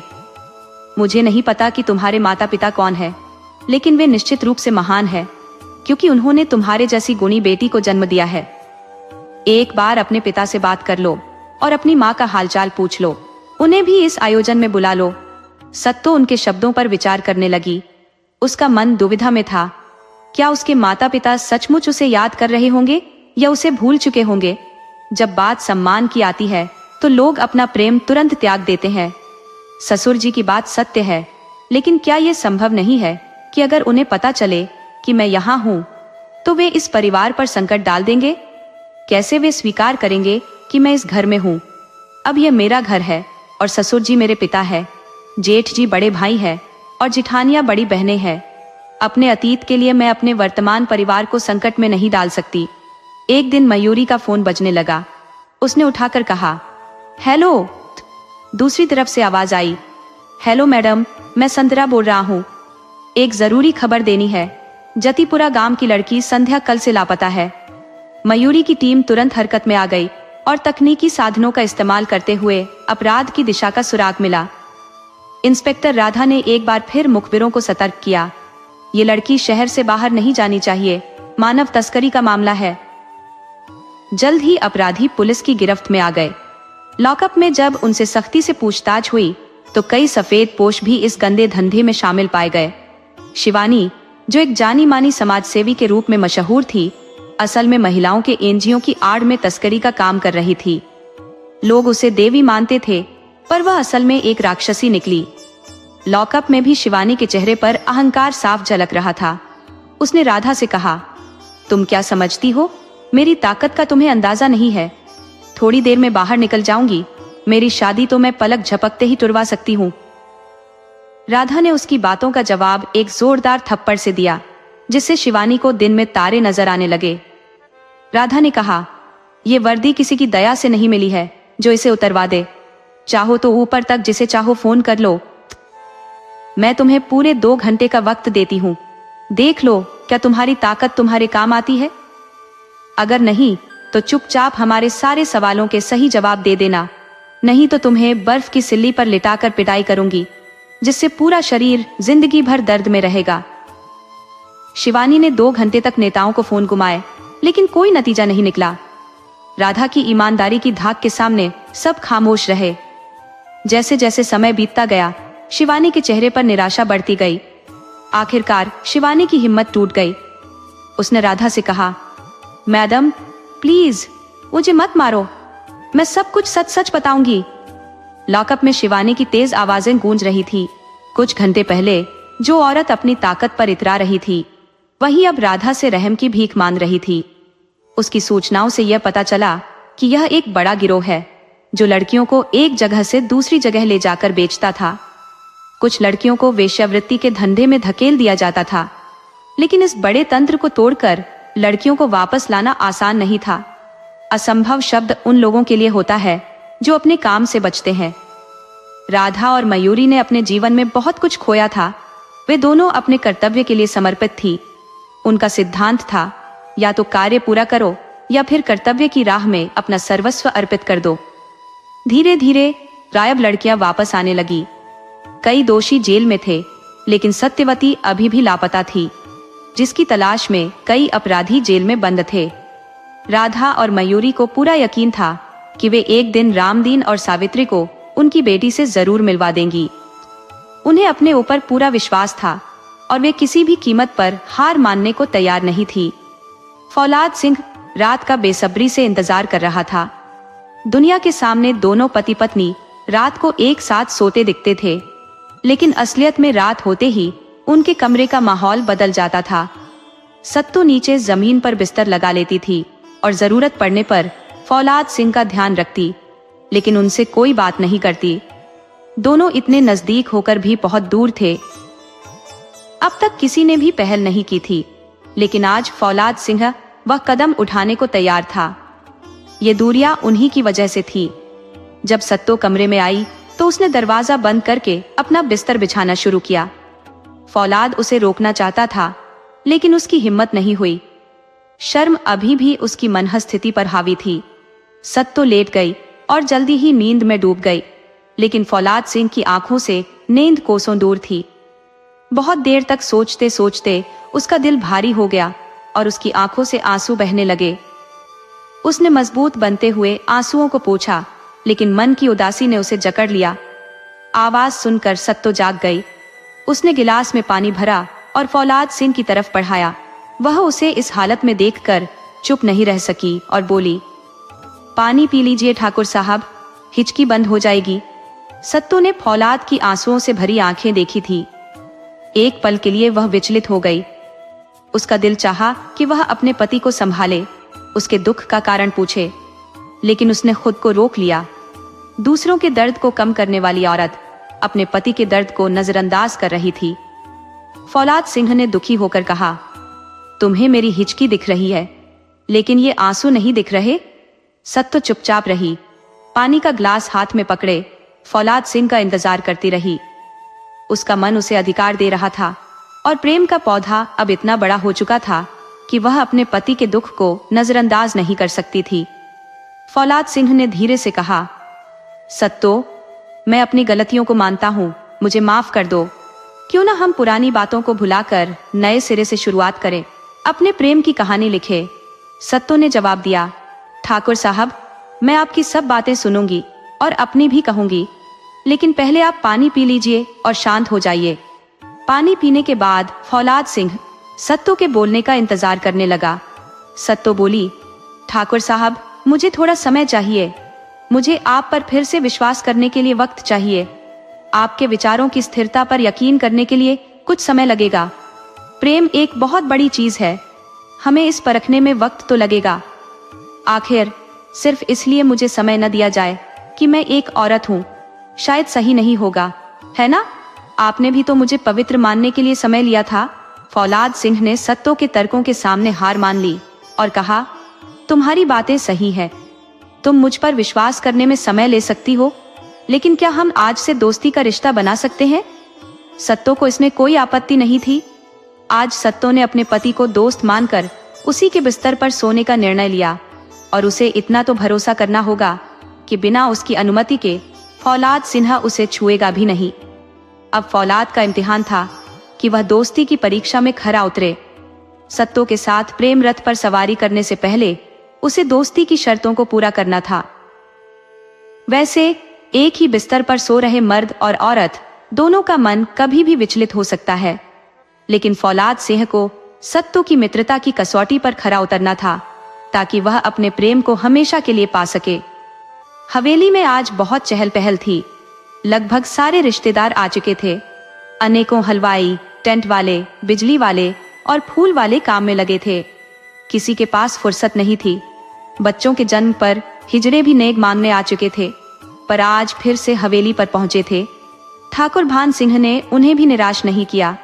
हवेली में ढोल बजने लगे थे, लेकिन अचानक पुलिस की कई गाड़ियां आ पहुंची। इंस्पेक्टर राधा के पास आईजी साहब का पत्र था, जिसमें लिखा था कि उनके मामले की जांच के लिए स्थानीय पुलिस को उनकी मदद करनी थी। इंस्पेक्टर राधा ने सख्त लहजे में कहा, सब कुछ बंद करो, सबको पकड़ो, कोई बचकर नहीं निकलना चाहिए, आदमी हो या औरत, पहले सभी को गिरफ्तार करो, अभी किसी की कोई बात नहीं सुनी जाएगी। पुलिस की संख्या सैकड़ों में थी। पुरुष और महिला पुलिसकर्मी सभी को पकड़कर गाड़ियों में बैठाने लगे। पड़ोसी, रिश्तेदार, किसी का भी बहाना काम नहीं आया। आखिरकार ठाकुर भान सिंह ने पूछा, मैडम जी, आखिर मामला क्या है? आप मुझे नहीं पहचानती? विधायक जी, जो दामिनी के पिता भी थे, ने इंस्पेक्टर राधा से कहा। मैडम, हम तो यहाँ के ठाकुर हैं, हमारा अपराध से कोई लेना देना नहीं है। इंस्पेक्टर राधा ने गंभीरता से उत्तर दिया, अगर आपका कोई वास्ता नहीं होता तो हम इतनी दूर से नहीं आते। लड़की खरीदना कोई कानूनन काम नहीं है। ठाकुर साहब अब समझ गए थे कि उनकी गलती को छुपाना संभव नहीं। वे चुपचाप पुलिस की गाड़ी में जाकर बैठ गए। अब उन्हें अपना जीवन अंधकारमय लगने लगा था। उन्हें एहसास हो गया था कि अधर्म का फल तो भोगना ही पड़ेगा, और इस बात के जिम्मेदार केवल वही थे, उनके परिवार के अन्य लोग नहीं। हवेली में जो चहल पहल थी वो अब शांति में बदल चुकी थी। पुलिस ने सभी पुरुषों और महिलाओं को गाड़ियों में भरकर थाने पहुंचा दिया। हलवाई और अन्य कामगार अपना काम समेटकर चले गए। इंस्पेक्टर राधा के मन में एक सवाल था कि इनमें अपहृत लड़की कौन सी है? कोई भी लड़की जबरदस्ती के लक्षण नहीं दिखा रही थी। क्या यह अपराध लड़की खरीदने से भी आगे बढ़ गया है? क्या सत्यवती इनमें है या नहीं? कहीं उन्होंने उसे खत्म तो नहीं कर दिया, या फिर वह डर के मारे साथ बैठी है? थाने में पहुंचते ही रामदीन ने अपनी बेटी को पहचान लिया। रामदीन ने सत्तो की तरफ इशारा करते हुए कहा, मैडम जी, यही मेरी बेटी है। और फिर वो बेटी के गले लग गया। सत्तो भी पिता के कंधे से लगकर रोने लगी। रामदीन ने भावुक होकर पूछा, कहाँ चली गई थी तू? मैंने तुझे कहाँ कहाँ नहीं ढूंढा, कैसी है तू? सत्तो ने पिता को शांत करने की कोशिश करते हुए कहा, पापा, मैं ठीक हूं, आप मुझे तलाश रहे थे, मुझे पता था। रामदीन ने रोते हुए कहा, तुझे ऐसा क्यों लगा कि मैं तुझसे दूर हो जाऊंगा? तुझे हाथों से पाला पोसा है और मैं तुझ पर अविश्वास करूं, ऐसा कैसे हो सकता है? तुझ पर मेरा भरोसा अटूट है। दोनों ने एक दूसरे का हालचाल पूछा और इंस्पेक्टर राधा ने तब तक कोई हस्तक्षेप नहीं किया। जब दोनों शांत हो गए तो इंस्पेक्टर राधा सत्तो को सबसे अलग ले गई। लगभग 40 मिनट बाद वे लौटी। ठाकुर साहब के परिवार के हर सदस्य के लिए यह समय भारी बीत रहा था। भले ही सत्तो अब परिवार में अच्छी तरह से समा गई थी, लेकिन वह वास्तव में उसकी मजबूरी थी। आमतौर पर अपहृत लड़की को उसके घर वाले भी स्वीकार नहीं करते, और इस तरह का अपराध उन्हें सामाजिक धारा से अलग कर देता है। लेकिन रामदीन जैसे पिता के होने से सत्तो का जीवन बदलने में देर नहीं लगी। दामिनी और सुरुचि ने तो सत्तो को शुरू में मारपीट भी की थी। फौलाद सिंह एक कोने में बैठकर विचारमग्न था। उसने अपनी पिछली गलतियों को भुलाने का प्रयास किया था और दोस्ती के नियमों का पालन कर रहा था। पहले उसने सत्तो को पत्नी का दर्जा नहीं दिया था, लेकिन सत्तो ने अभी तक उसे पति का दर्जा नहीं दिया। अब किस्मत सत्तो के पक्ष में थी। संभव है उसे हवेली की जीवन शैली पसंद न हो, या उसके मन में पहले से कोई और बसा हो। वह मजबूरी में ये सब निभा रही थी, लेकिन वक्त का चक्र देखो, कल तक जो मजबूर थी आज वही अपनी तकदीर बना रही है। इंस्पेक्टर राधा भी बड़ी सख्त थी। सत्तो अब अपनी किस्मत को खुद गढ़ेगी, और ऐसा करने में वह दूसरों की परवाह नहीं करेगी। इस बीच ठाकुर भान सिंह ने महसूस किया कि सत्तो उनके खिलाफ कोई गलत कदम नहीं उठाएगी। उन्होंने सत्तो से उसके पिता के बारे में पूछा था, लेकिन उनके मन में थोड़ी चिंता बनी हुई थी। जब सत्तो वापस आई तो उसके साथ इंस्पेक्टर राधा और रामदीन भी थे। दोनों के चेहरों पर संतुष्टि की हल्की सी झलक थी। सत्तो, पापा और इंस्पेक्टर ठाकुर साहब के पास गए। उन्होंने कहा, ठाकुर साहब, हमें माफ कर दीजिए। सत्तो ने हमें सब सच बता दिया है। भले ही आपने उसे खरीदा था, लेकिन आप उसे आजाद कराना चाहते थे। आपने तो उसे उसके घर भेजने की कोशिश की, लेकिन आपके मन में यह डर था कि उसके घर वाले उसे अपनाएंगे नहीं। इंस्पेक्टर राधा ने हल्की मुस्कान के साथ कहा, सत्तो की शादी उसकी मर्जी से हुई है, इसलिए आप पर कोई मुकदमा नहीं बनता। बस आपको अदालत में गवाही देने के लिए 1-2 बार आना होगा। आप सभी जा सकते हैं। इंस्पेक्टर राधा सोच में पड़ गई। दुनिया में बुरे लोगों के बीच भी कितने अच्छे लोग होते हैं। जहां कई लड़कियों के माता पिता ने पुलिस को सूचना तक नहीं दी, वहीं रामदीन ने अपनी बेटी के लिए सब कुछ छोड़ दिया, नौकरी भी छोड़ दी। इधर ठाकुर साहब ने लड़की को बचाया और उसे अपने परिवार में सम्मान दिया। अब सत्तो की अच्छाई भी उजागर हो गई थी। जिस ऊंचाई पर वो थी वह बहुत कम लोग जानते थे। ठाकुर भान सिंह पहले से ही सत्तो का आदर करते थे, लेकिन अब वे मन ही मन उसकी पूजा करने लगे थे। पहले उनके पास सब कुछ था सिवाय बेटी के, लेकिन अब सत्तो के रूप में उन्हें एक बेटी मिल गई थी। ठाकुर साहब की तंद्रा सत्तो की आवाज से टूटी। पापा, आप सही कहते थे। देखो, मेरे पापा मुझे ढूंढते हुए आए। मैंने आपकी बात पर यकीन नहीं किया था, इसीलिए मुझे इतनी परेशानी हुई। मुझे माफ कर दो। सत्तो ठाकुर साहब के पैरों में झुकने लगी, लेकिन ठाकुर साहब ने उसे उठाकर गले से लगा लिया। सामने रामदीन हाथ जोड़कर खड़े थे। ठाकुर साहब उनसे अलग होकर उन्हें गले लगा लिया। अब ठाकुर साहब का आयोजन कुछ समय के लिए रुका जरूर था, लेकिन अब यह आयोजन आज ही होगा। पहले 2 खुशियां मनाई जा रही थी, अब एक खुशी और जुड़ गई थी। छोटी बहू को उसके पिताजी मिल गए थे। आज पहली बार छोटे समधी आए थे। सभी कामगारों को फोन करके बुलाया जा रहा था, लेकिन अब एक और खुशी की बात थी। आज भोला सिंह और सत्तो का प्रेम का पौधा बड़ा वृक्ष बनने की राह पर है। सत्तो अब चाहकर भी भोला सिंह से नजरें नहीं फेर सकती। अब दोनों के सपनों में फौलाद सिंह नित्य हिस्सा बन रहे हैं। दोस्ती से शुरू हुआ ये सफर प्रेम के कुंड तक पहुंच गया है। सत्तो ने अपनी मेहनत और योग्यता के बल पर हमेशा शिक्षकों की चहेती रही। अपने नम्र व्यवहार से सभी सहपाठियों के बीच सम्मानित रही। हमेशा क्लास में टॉप पर रही, लेकिन सेवा भाव के कारण वह जानी जाती थी। प्रशिक्षण के दौरान जूनियर डॉक्टर के रूप में काम करते हुए उसने मरीजों से ऐसा भावनात्मक रिश्ता बना लिया कि ज्यादातर मरीज उसे पसंद करने लगे थे। MBBS करने के बाद सत्तो ने स्त्री रोग विशेषज्ञता हासिल करने के लिए आगे की पढ़ाई की, जबकि फौलाद सिंह ने संगीत की साधना में वक्त बिताया। सत्तो के पास अनेकों बड़े अस्पतालों में नौकरी के ऑफर आए, लेकिन उसने उन्हें ठुकरा दिया। उसका लक्ष्य समाज की सेवा करना था, इसलिए वह अपने गांव में ही क्लिनिक चलाने लगी। उसके ससुर ठाकुर भान सिंह और पति फौलाद सिंह ने भी उसकी मदद की। समय के साथ गांव में डॉक्टर सत्तो का बड़ा अस्पताल बन गया, जिसमें दूर दूर से मरीज इलाज के लिए आते थे। अब सत्तो और फौलाद सिंह के प्रेम का प्रमाण उनकी बेटी मेनका बन गई। सत्तो ने साबित कर दिया कि एक बेटी भी बेटे से कम नहीं होती। अंत में सत्तो ने अपने माता पिता को पाया और ठाकुर साहब ने एक बेटी